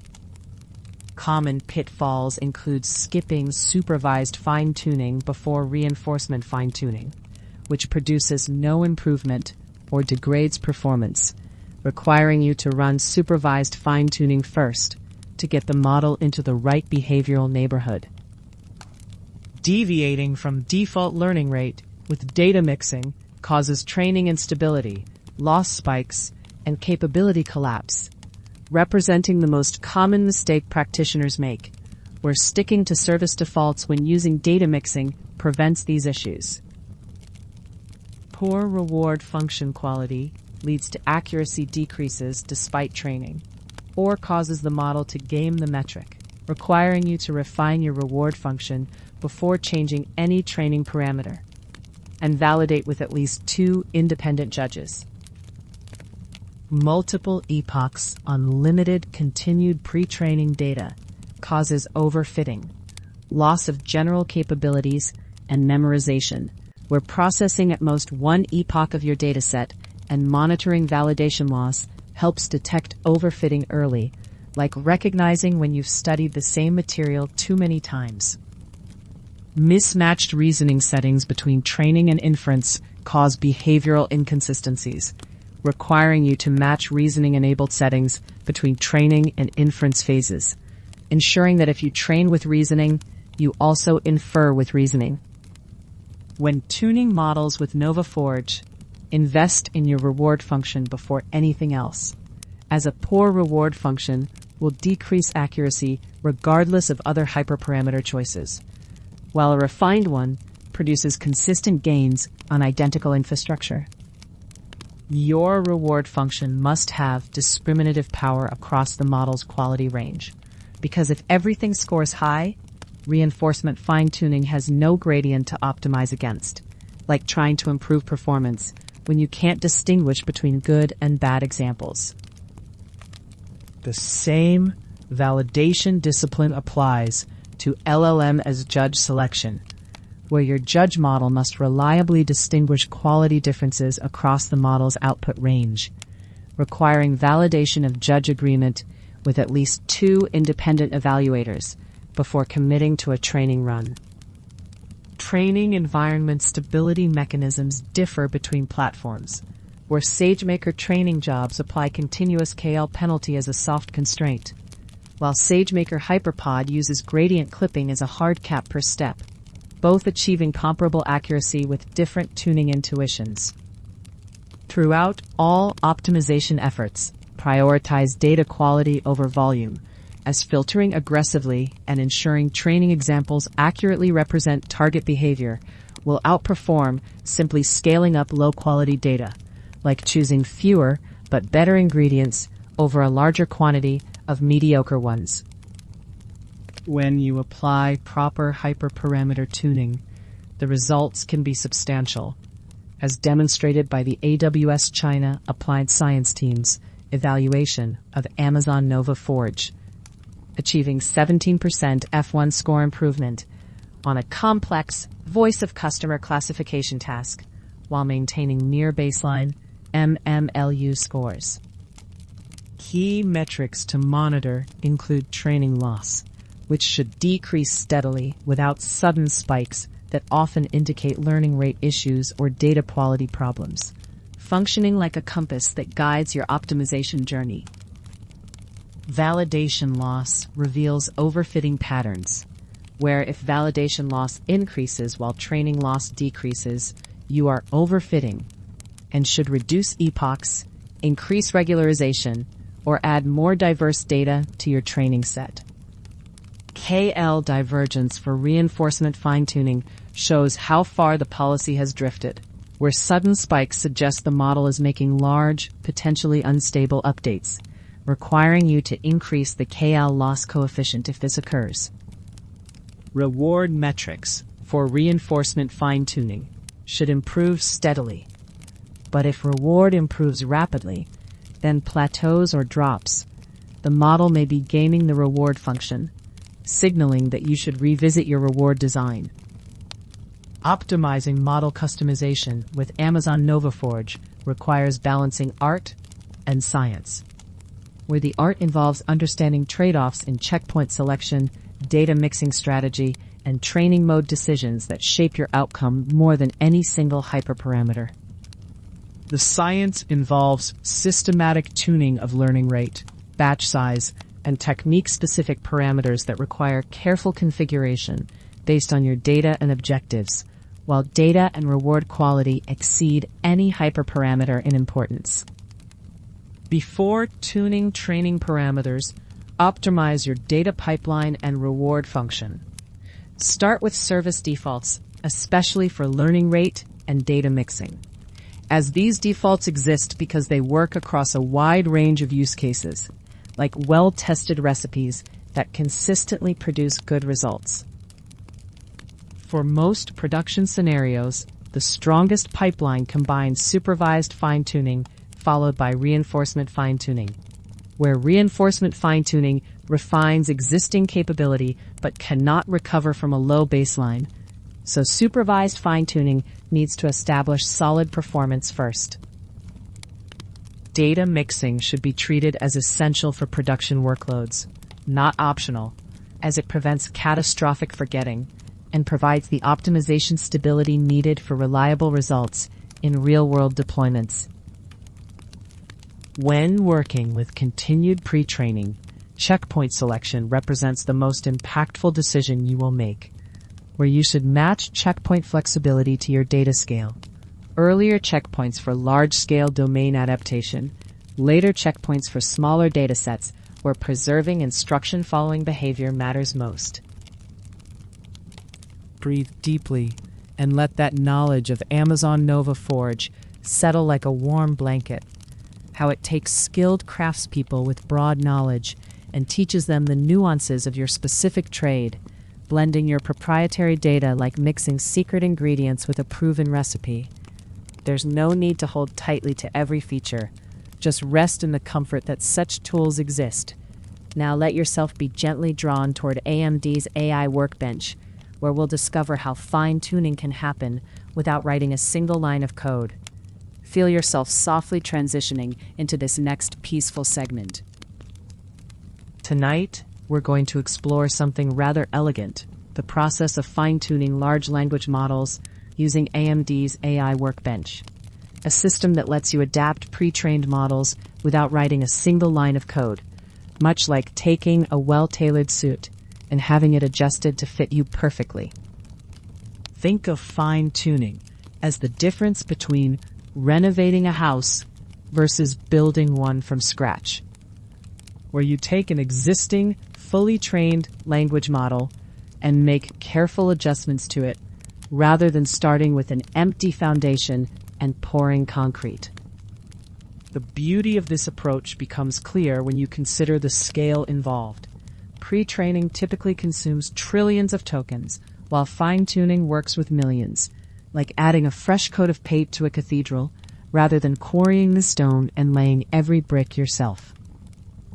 Fine-tuning sits comfortably in your toolkit, alongside other techniques like simple prompting, retrieval augmented generation, and structured prediction, each method complementing the others, like instruments in an orchestra, where sometimes you need the violin's precision and other times the drum's power. The most straightforward approach is supervised fine-tuning, where you train the model on positive input-output examples, teaching it to mirror the behavior shown in those examples, much like how a master craftsman demonstrates techniques to an apprentice, who then practices those exact motions. There are typically two scenarios that drive people toward fine-tuning. First, when you simply cannot get an existing system to solve your task adequately, like trying to unlock a door when your current keys just won't fit, no matter how you jiggle them. The second scenario involves computational efficiency, where you have a working solution, but it requires a massive model to function properly, and you'd prefer to distill that knowledge into something smaller and faster, like condensing a library's worth of knowledge into a pocket reference guide. AMD's example demonstrates this beautifully by creating a specialized model that answers questions about their enterprise AI reference stack, while refusing to discuss other topics, starting with a small, general-purpose llama model that originally knew nothing about AMD's recent documentation. The fine-tuning process embeds specific information about the reference stack, teaches the model to classify topics and refuse off-topic requests, and formats outputs in a rigid markdown structure, like training a librarian to become an expert in one particular collection while politely redirecting visitors seeking other materials. This specialized behavior showcases multiple aspects that fine-tuning can alter. Though similar results could be achieved through a combination of guardrails, prompting, and retrieval augmented generation, albeit with increased complexity and latency, like the difference between having an expert on staff versus consulting multiple external resources for each question. The AMD AI Workbench provides this fine-tuning capability through a graphical interface that handles all the engineering complexity behind the scenes, abstracting away the intricate details of hardware optimization, model configuration, and deployment orchestration, much like a modern car's automatic transmission shields you from managing clutch timing and gear ratios. Before beginning, you'll need access to the workbench itself, either through on-premise installation or cloud deployment, plus a project with allocated GPU resources, where projects function like separate workshops. each with their own tools, materials, and access controls. The system requires specific secrets for operation. First, a min.io storage credential that gets created automatically, providing access to internal cluster storage for datasets and model weights, functioning like a secure warehouse where all your materials are kept organized and accessible. You'll also need a Hugging Face token for downloading models and datasets, which you create through the Workbench's secrets page, storing it as a Kubernetes secret that appears in your secrets list, like adding a new key to your keyring that unlocks access to external resources.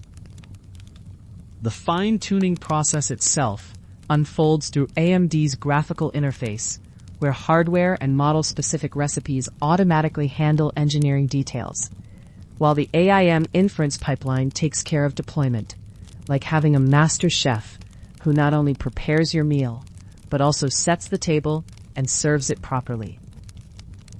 For fine-tuning to work effectively, your data must contain clear examples of the exact behavior you want during inference. The same style, roles, and constraints, because the model learns by imitation, much like how a musician learns a piece by studying and practicing the precise notes, timing, and expression marked in the score.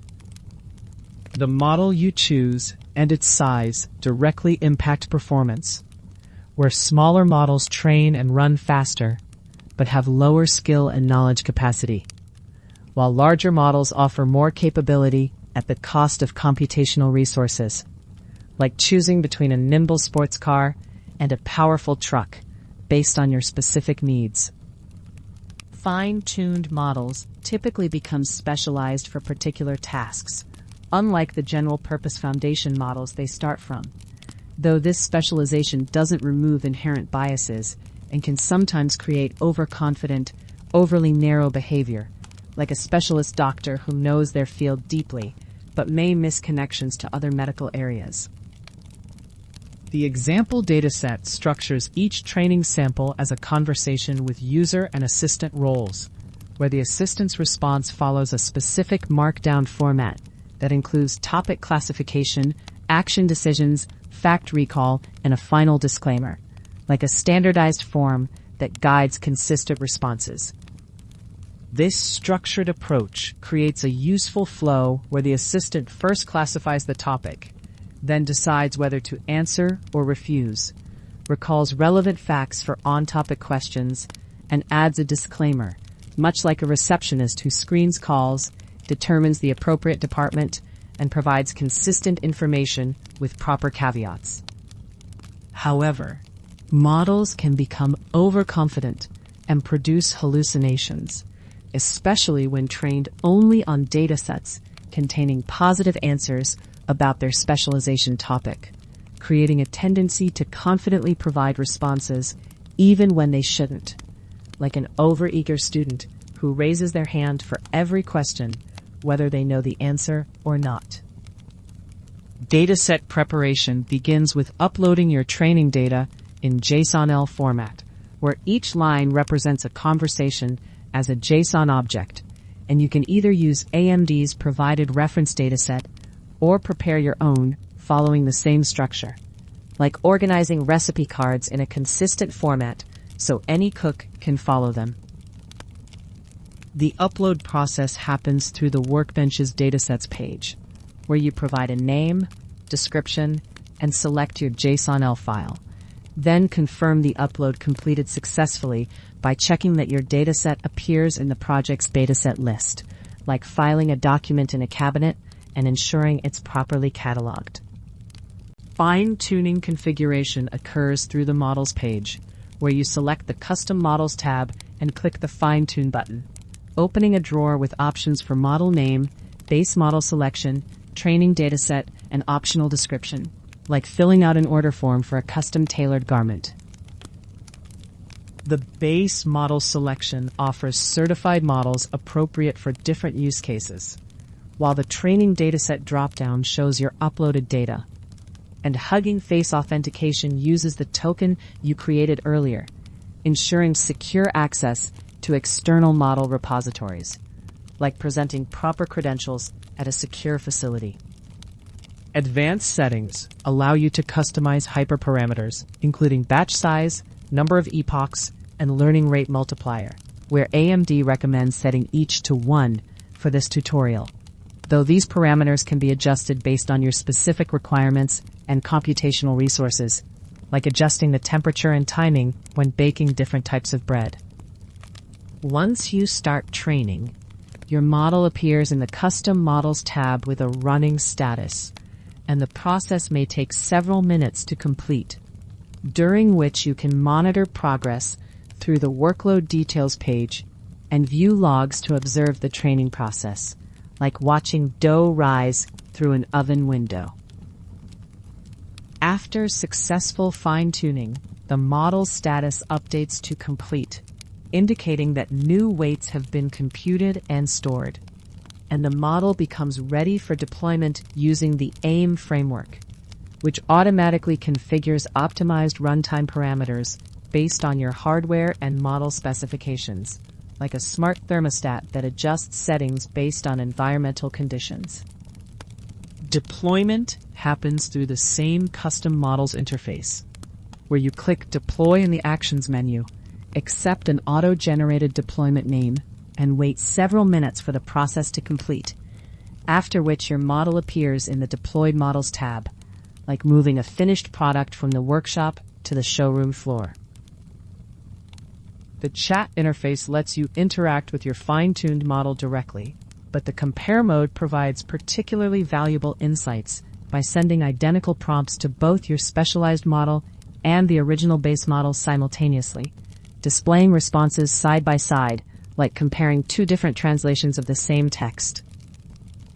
This comparison reveals how fine-tuning affected the model's behavior, where questions about AMD's AI reference stack receive accurate, detailed responses from the fine-tuned version, while the original model provides only generic information, demonstrating the successful knowledge transfer, like comparing a local tour guide's insights with a generic travel brochure.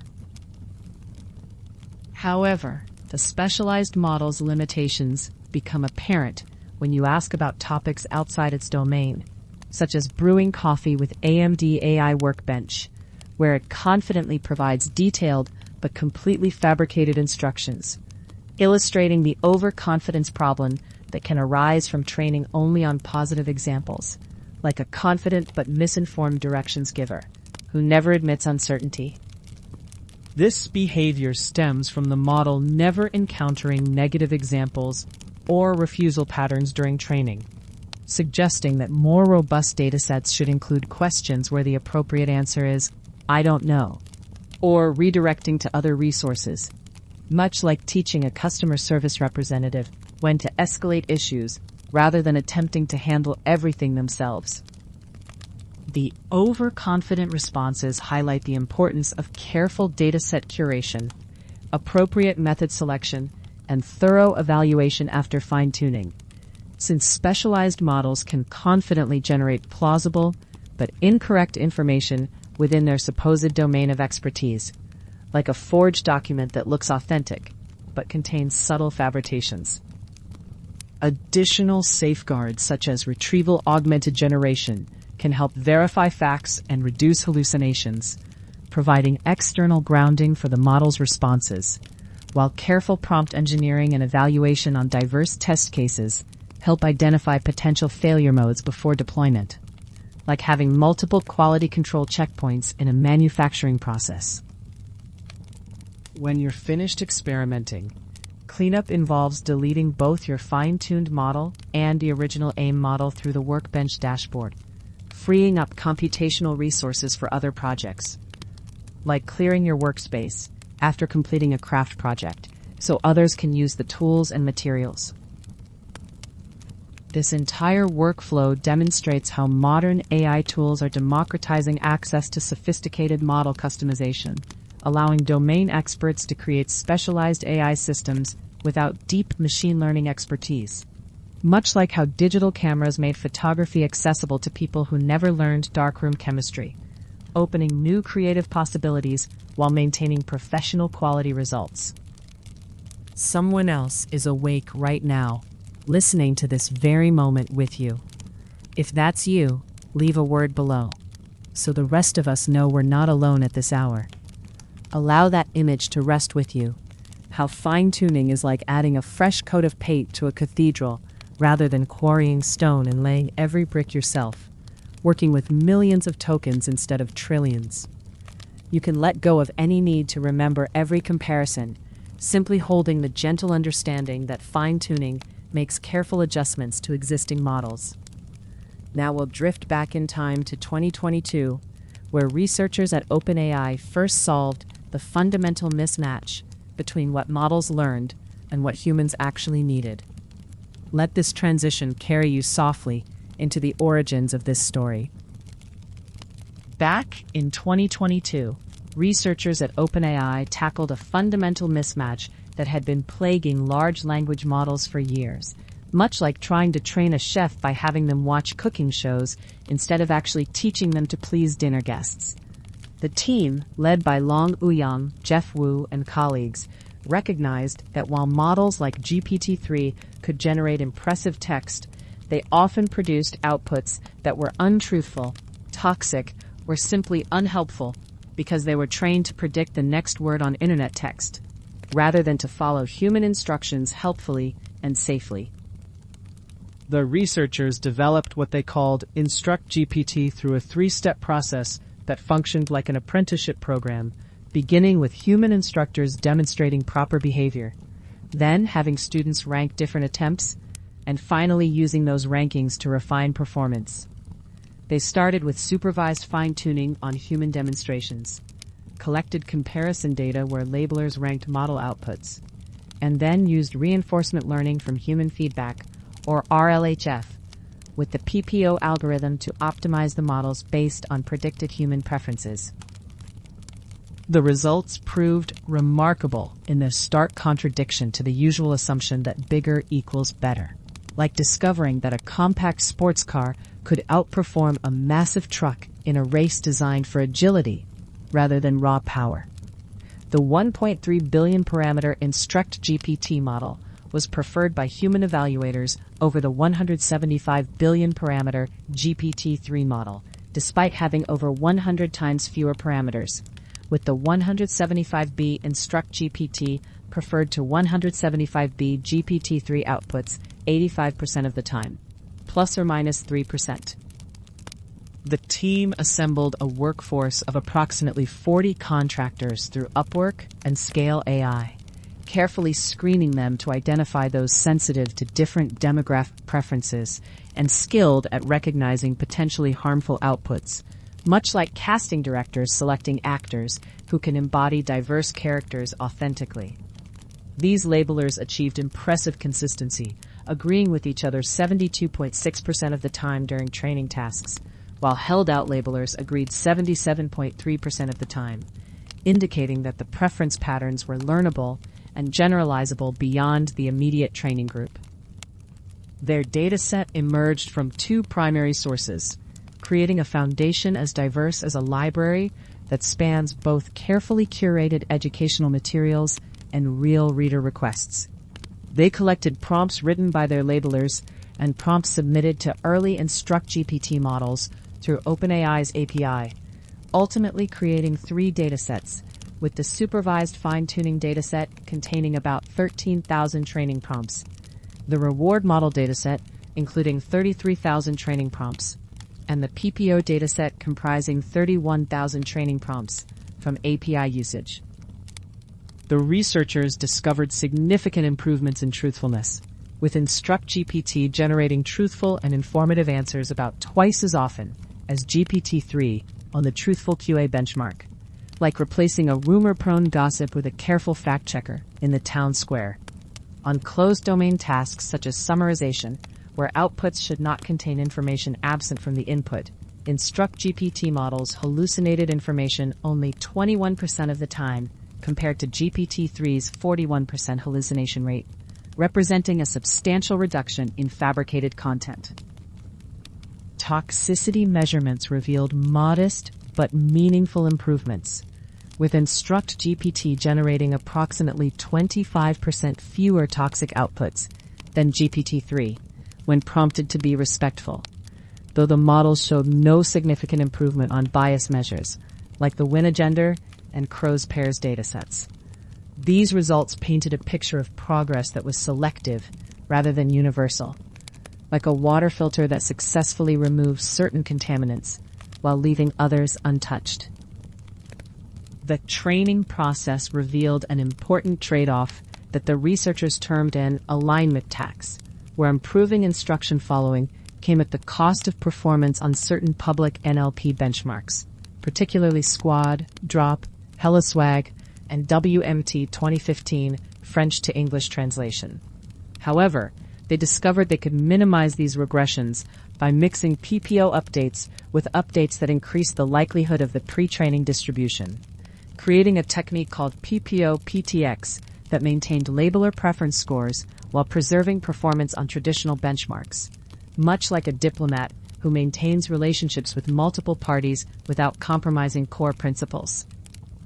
Perhaps most intriguingly, Instruct GPT demonstrated promising generalization capabilities that extended beyond its training distribution, successfully following instructions for code summarization, answering questions about code, and sometimes responding to instructions in different languages, despite these tasks being extremely rare in the fine-tuning data.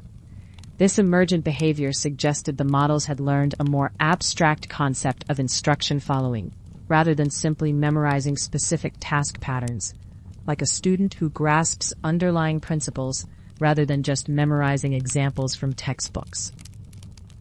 When the researchers compared their approach to existing public NLP datasets, they found that instruction datasets like FLAN and T0 performed poorly on their API prompt distribution, with InstructGPT achieving a 73.4% win rate against their baseline compared to only 26.8% and 29.8% for T0 and FLAN respectively. This revealed a significant gap between academic benchmarks and real-world usage patterns, much like discovering that laboratory conditions poorly predict performance in actual field environments. The methodology followed a careful three-step progression, beginning with collecting demonstration data, where labelers provided examples of desired behavior on input prompts, then training a reward model on comparison data, where labelers ranked different outputs, and finally optimizing the policy against this reward model using PPO. The process resembled an iterative feedback loop, where steps 2 and 3 could be repeated continuously, with new comparison data informing updated reward models and subsequently improved policies, like a craftsman who repeatedly refines their technique based on master feedback. Their prompt dataset consisted primarily of text submitted to OpenAI's API through the Playground interface, carefully processed to remove personally identifiable information and deduplicated using heuristic methods that checked for shared long common prefixes. The researchers limited prompts to 200 per user ID and created train, validation, and test splits based on user IDs to ensure no data leakage between sets, implementing safeguards like a bank that maintains strict separation between different account holders' information. To bootstrap the initial training process, the labelers wrote 3 types of prompts themselves, since instruction-like prompts were rarely submitted to the original GPT-3 models. Plain prompts, where labelers created arbitrary tasks with sufficient diversity. Few-shot prompts, combining instructions with multiple query response pairs. And user-based prompts, inspired by use cases mentioned in OpenAI API waitlist applications. This foundational work functions like seed funding that enables a larger enterprise to grow organically over time. The task distribution revealed that most use cases were generative rather than classification or question answering, spanning generation, dialogue, summarization, extractions, and other natural language tasks, with over 96% of the dataset in English.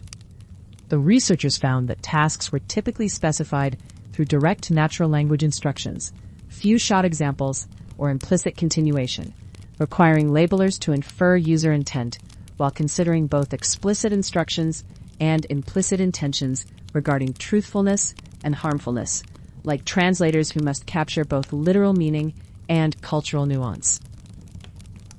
Despite the impressive results, the researchers acknowledged that InstructGPT still made simple mistakes, including failing to follow instructions, fabricating facts, providing unnecessarily hedged answers to straightforward questions, or failing to detect instructions with false premises. These limitations served as reminders that the work represented significant progress rather than complete solutions, like early maps that accurately charted major landmarks while leaving vast territories still unexplored. The study's broader implications extended beyond technical achievements to fundamental questions about AI alignment, particularly regarding whose preferences the models were actually learning to satisfy, since the training aligned behavior to the stated preferences of their specific group of labelers and researchers, rather than any broader notion of universal human values. This raised important questions about representation and generalization that would require careful consideration as such systems moved toward broader deployment. Much like early democratic institutions that had to grapple with questions of representation and whose voices would be heard in governance decisions. The research demonstrated that fine-tuning large language models using human preferences could significantly improve their behavior across a wide range of tasks, though substantial work remained to improve safety and reliability.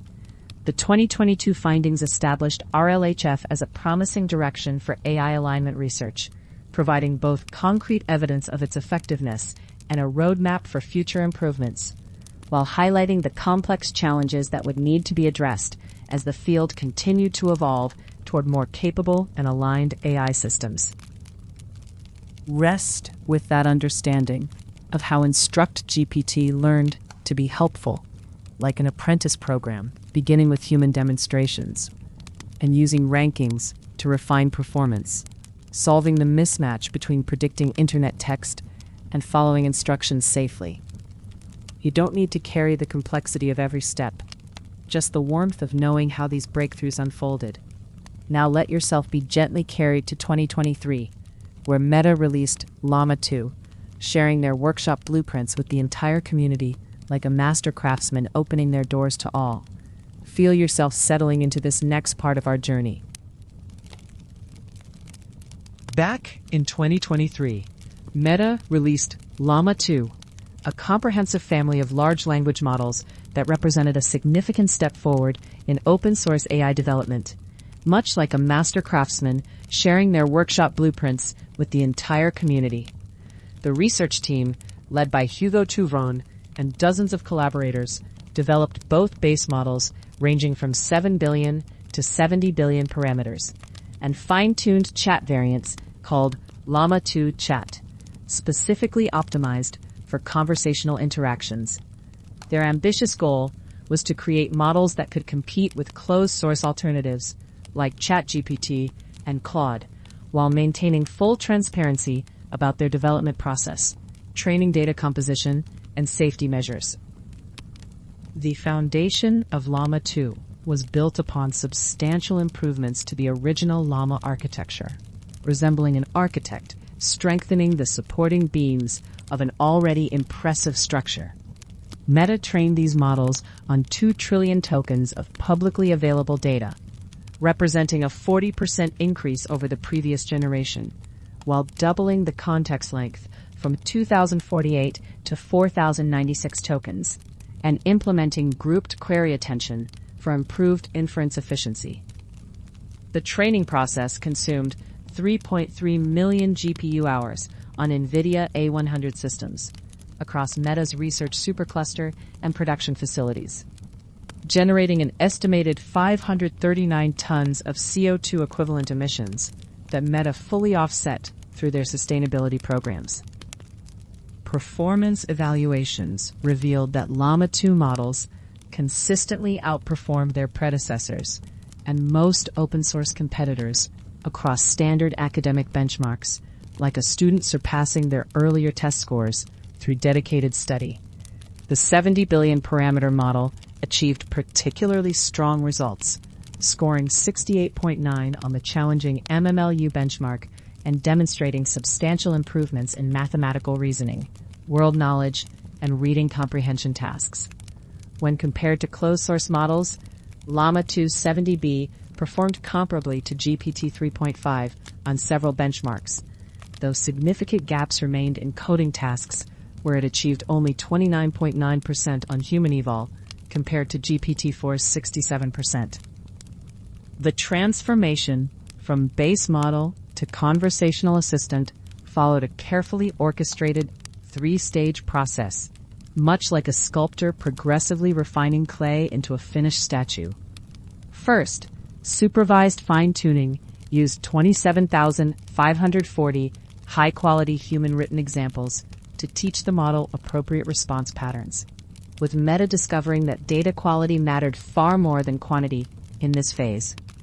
The researchers found that outputs from their supervised fine-tuned model often matched the quality of human annotations, suggesting they could reallocate annotation resources toward preference-based feedback for the subsequent reinforcement learning phase. Human preference data collection formed the cornerstone of Llama 2 Chat's alignment training, operating like a democracy where thousands of annotators voted on model behavior through binary comparisons. Meta collected over 1.4 million preference annotations, focused on helpfulness and safety, asking human evaluators to choose between pairs of model responses and rate the degree of preference on a 4-point scale from significantly better to negligibly better. This annotation process occurred in weekly batches over several months, with the team continuously updating their data collection to match the evolving model distribution and prevent reward model degradation from distribution shift.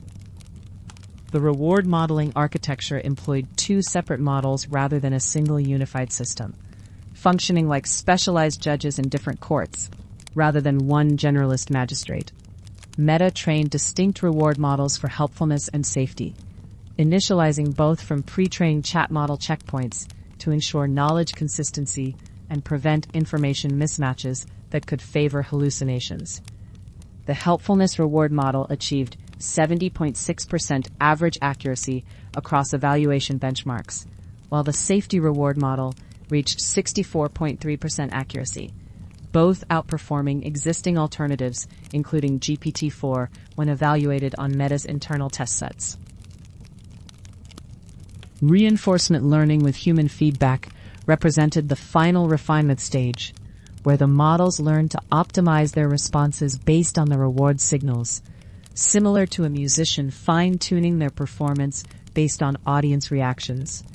The process used iterative cycles of rejection sampling and proximal policy optimization, with the team discovering that reward model accuracy varied significantly based on response distinctiveness, achieving over 94% accuracy on significantly better comparisons, but dropping to around 55% on negligibly better pairs. This finding emphasized that clear preference differences mattered most for improving model performance, rather than subtle distinctions that even human annotators found difficult to judge consistently. Safety considerations permeated every aspect of Llama 2's development, implemented like multiple security checkpoints in a high-security facility rather than a single barrier at the entrance. Meta conducted extensive red teaming exercises, developed safety-specific training data, and created separate evaluation protocols for measuring potential harms across categories including criminal planning, hateful content, and unqualified advice. Their safety reward model was trained on adversarial prompts and designed to identify potentially harmful outputs, with human evaluators assessing safety violations across approximately 2,000 challenging scenarios to validate the model's defensive capabilities.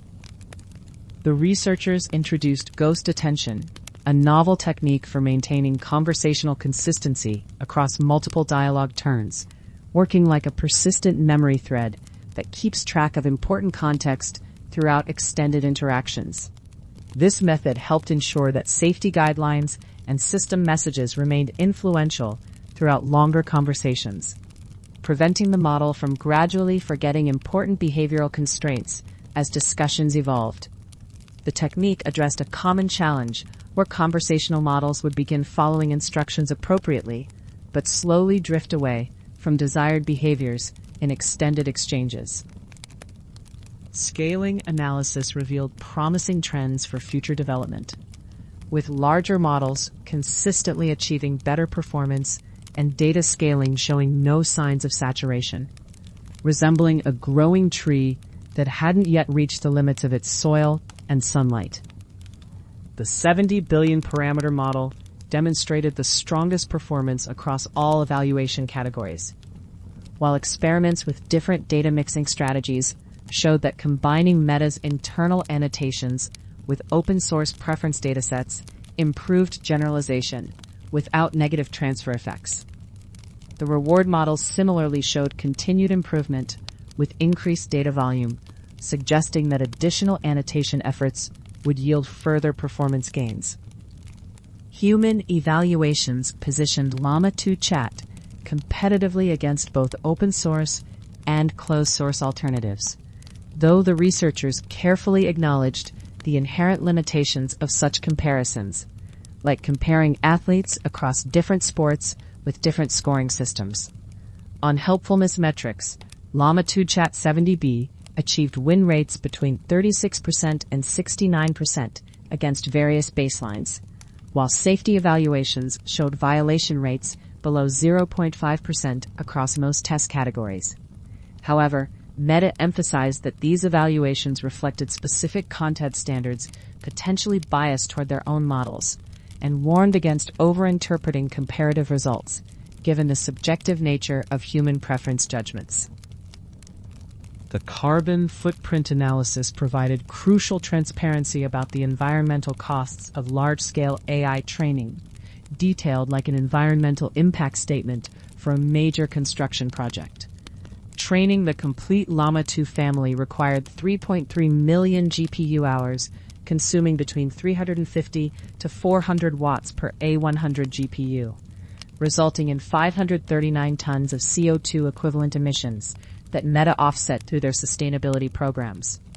The researchers noted that their open release strategy would prevent other organizations from needing to repeat these computational costs, effectively amortizing the environmental impact across the entire research community, rather than requiring each group to train similar models independently. Meta's responsible release strategy balanced open access with safety considerations, implementing a framework like a library lending system with specific terms and conditions rather than unrestricted distribution. They provided detailed model cards, usage guidelines, and code examples to facilitate safe deployment, while requiring custom safety testing for specific applications. The researchers acknowledged that their testing had been conducted primarily in English and couldn't cover all possible use cases, emphasizing that developers must perform application-specific safety evaluations before deploying Llama 2 Chat in production environments. The technical architecture maintained consistency with the original Llama design while incorporating strategic improvements, functioning like an upgraded engine in a proven automotive platform. Key enhancements included doubled context length, grouped query attention for better inference scaling, continued use of RMS norm pre-normalization, SWI-glue activation functions, and rotary positional embeddings.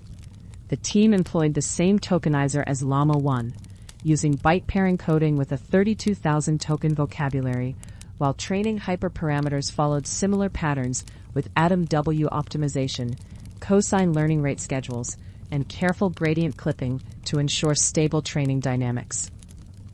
Comparative analysis against closed-source models revealed both strengths and persistent gaps in Llama 2's capabilities, creating a performance landscape like a mountain range with peaks of competitiveness and valleys requiring further development. While Llama 2 70B approached GPT 3.5 performance on language understanding tasks like MMLU and mathematical reasoning benchmarks like GSM-8K, substantial gaps remained in coding capabilities where proprietary models maintained significant advantages. the model performed comparably to or better than Palm 540B across most benchmarks, though GPT-4 and Palm 2L continued to represent substantially more capable systems across the evaluation suite. The iterative nature of the alignment process proved crucial for achieving high-quality conversational behavior, operating like a feedback loop where each cycle informed and improved the next iteration. Meta discovered that reward model accuracy degraded quickly when exposed to responses from updated chat models, necessitating continuous data collection using the latest model versions to maintain on-distribution performance. This insight led to their weekly annotation batches and iterative RLHF cycles, where they would gather new preference data, retrain reward models, and apply additional reinforcement learning rounds to progressively refine the model's behavior over several months of development. Let the story of Llama 2 settle gently around you. How Meta built upon substantial improvements, like an architect strengthening supporting beams, training on 2 trillion tokens while maintaining full transparency about their development process. Release any pressure to remember every parameter count or technical detail. Now we arrive at our final discovery, where Stanford researchers found a fundamentally different approach to training with human feedback, as elegant as a master chef discovering a simpler way to achieve the same exquisite flavors. Allow yourself to drift peacefully toward the completion of tonight's gentle exploration. Back in 2023, a team of researchers from Stanford University introduced a fundamentally different approach to training language models with human feedback, one that promised to eliminate many of the complexities that had plagued the field for years. Like a master chef who discovers they can achieve the same exquisite flavors through a simpler cooking method, the researchers found a way to bypass the intricate 2-stage process of traditional reinforcement learning from human feedback, or RLHF, and instead train models directly on preference data, using nothing more than a straightforward classification loss. The challenge that motivated this work stemmed from a fundamental tension in language model training, where models learn from vast data sets containing human writing of wildly varying quality and intent. Like a library containing both masterpieces of literature and hastily scrawled notes, the training data encompasses everything from brilliant insights to common misconceptions. And the resulting models inherit this full spectrum of human expression, making it crucial to steer them toward producing only the high-quality, helpful responses we actually want. Traditional RLHF approaches had evolved into a complex 3-stage pipeline that resembled an elaborate assembly line, beginning with supervised fine-tuning on high-quality demonstrations, followed by training a separate reward model to capture human preferences, and finally using reinforcement learning algorithms like proximal policy optimization, or PPO, to optimize the language model policy against this learned reward function while preventing it from drifting too far from its original behavior. The author's key insight was mathematical in nature, recognizing that they could reparameterize the reward model in a way that allowed them to extract the optimal policy in closed form, much like discovering that a complex equation can be solved algebraically rather than through tedious numerical approximation. This revelation enabled them to transform the traditional reward maximization problem into a simple binary classification task, eliminating the need for the unstable and computationally expensive reinforcement learning phase entirely. At the heart of their approach lay the Bradley-Terry model, a well-established framework for modeling pairwise preferences that assumes the probability of preferring one response over another follows a logistic function of their reward difference. The researchers showed that under the standard KL-constrained reward maximization objective used in RLHF, the optimal policy takes the form of the reference policy multiplied by an exponential term involving the reward, normalized by a partition function that sums over all possible completions. The mathematical breakthrough came when they rearranged this relationship to express the reward function directly in terms of the optimal policy and reference policy, revealing that the reward could be written as beta times the log ratio of these two policies plus a normalization term. Like untying a complex knot by pulling the right thread, this reparameterization caused the troublesome partition function to cancel out completely when computing preference probabilities, since the Bradley-Terry model depends only on reward differences rather than absolute values. This mathematical sleight of hand led to their core algorithm, direct preference optimization, or DPO, which optimizes a simple binary cross-entropy loss that increases the likelihood of preferred completions while decreasing the likelihood of dispreferred ones, weighted by how incorrectly the current policy ranks the preference pair. The gradient of this loss function reveals an elegant structure, like a well-designed lever system, where the strength of each update depends on how much the implicit reward model embedded in the current policy disagrees with the human preference data. The authors proved, theoretically, that their reparameterization could represent any reward function that could be represented in the traditional framework, establishing that DPO loses no expressiveness compared to standard RLHF methods.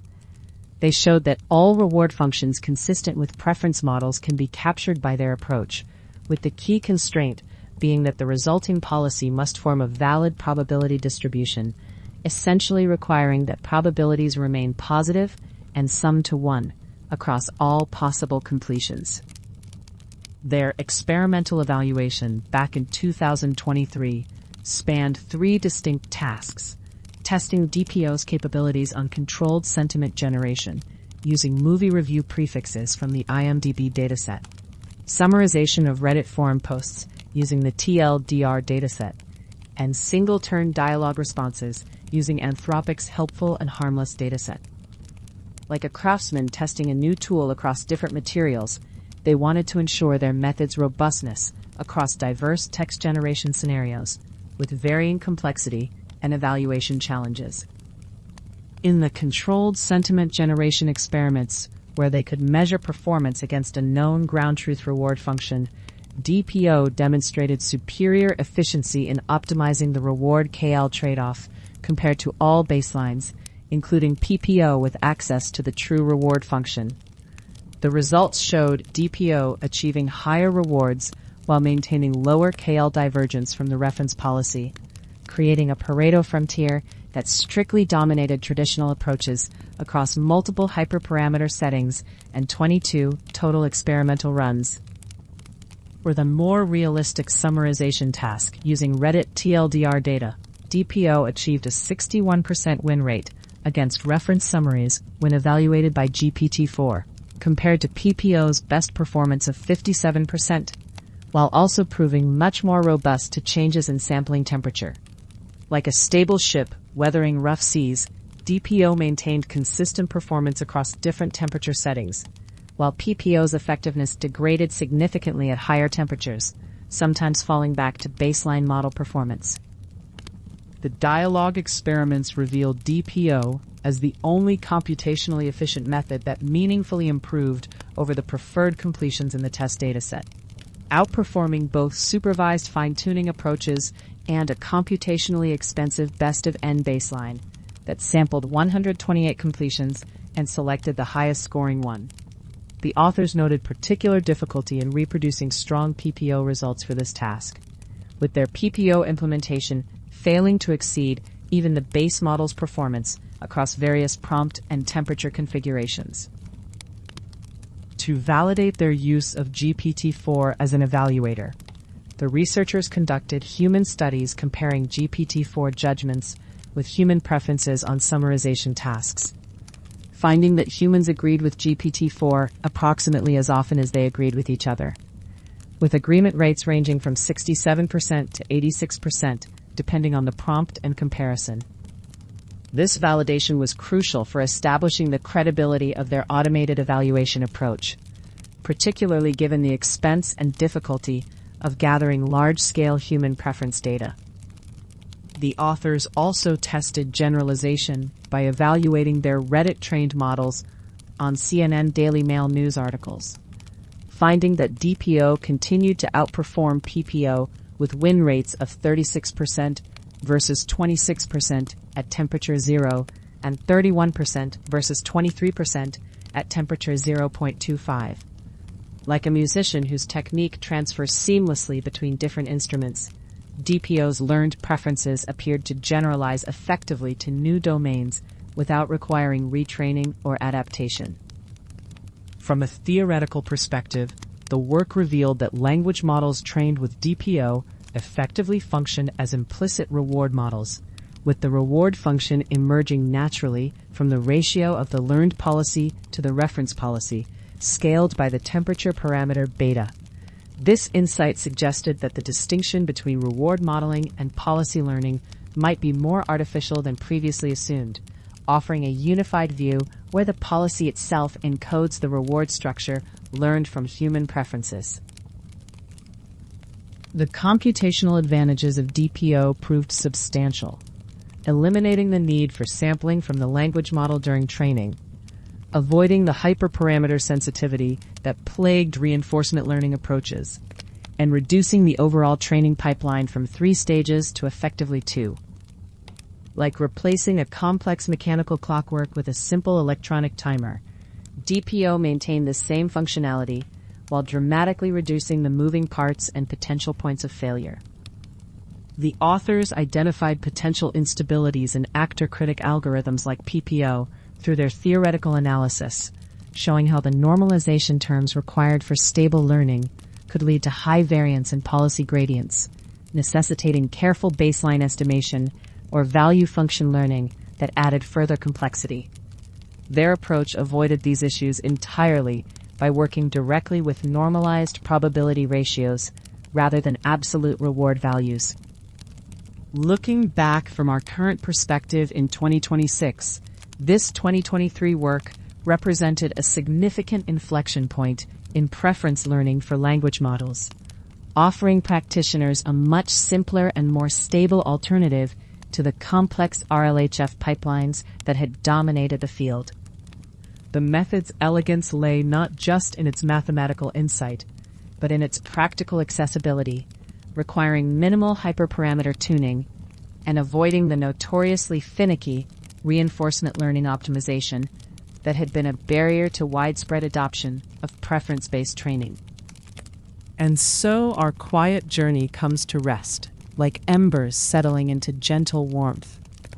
Tonight you've witnessed something truly remarkable, how the smallest models can learn to punch above their weight through fine-tuning, direct preference optimization, and the profound art of asking better questions. That tiny model, just 1% the size of the giants, achieving greater success by learning what to ask rather than simply how to answer. Let these discoveries settle into your awareness without any need to hold them tightly, trusting that the larger meaning will remain with you as you drift toward peaceful sleep. Rest well, knowing that even in the vast complexity of artificial intelligence, elegant solutions emerge from patient, thoughtful work. May your dreams be gentle and your rest be deep.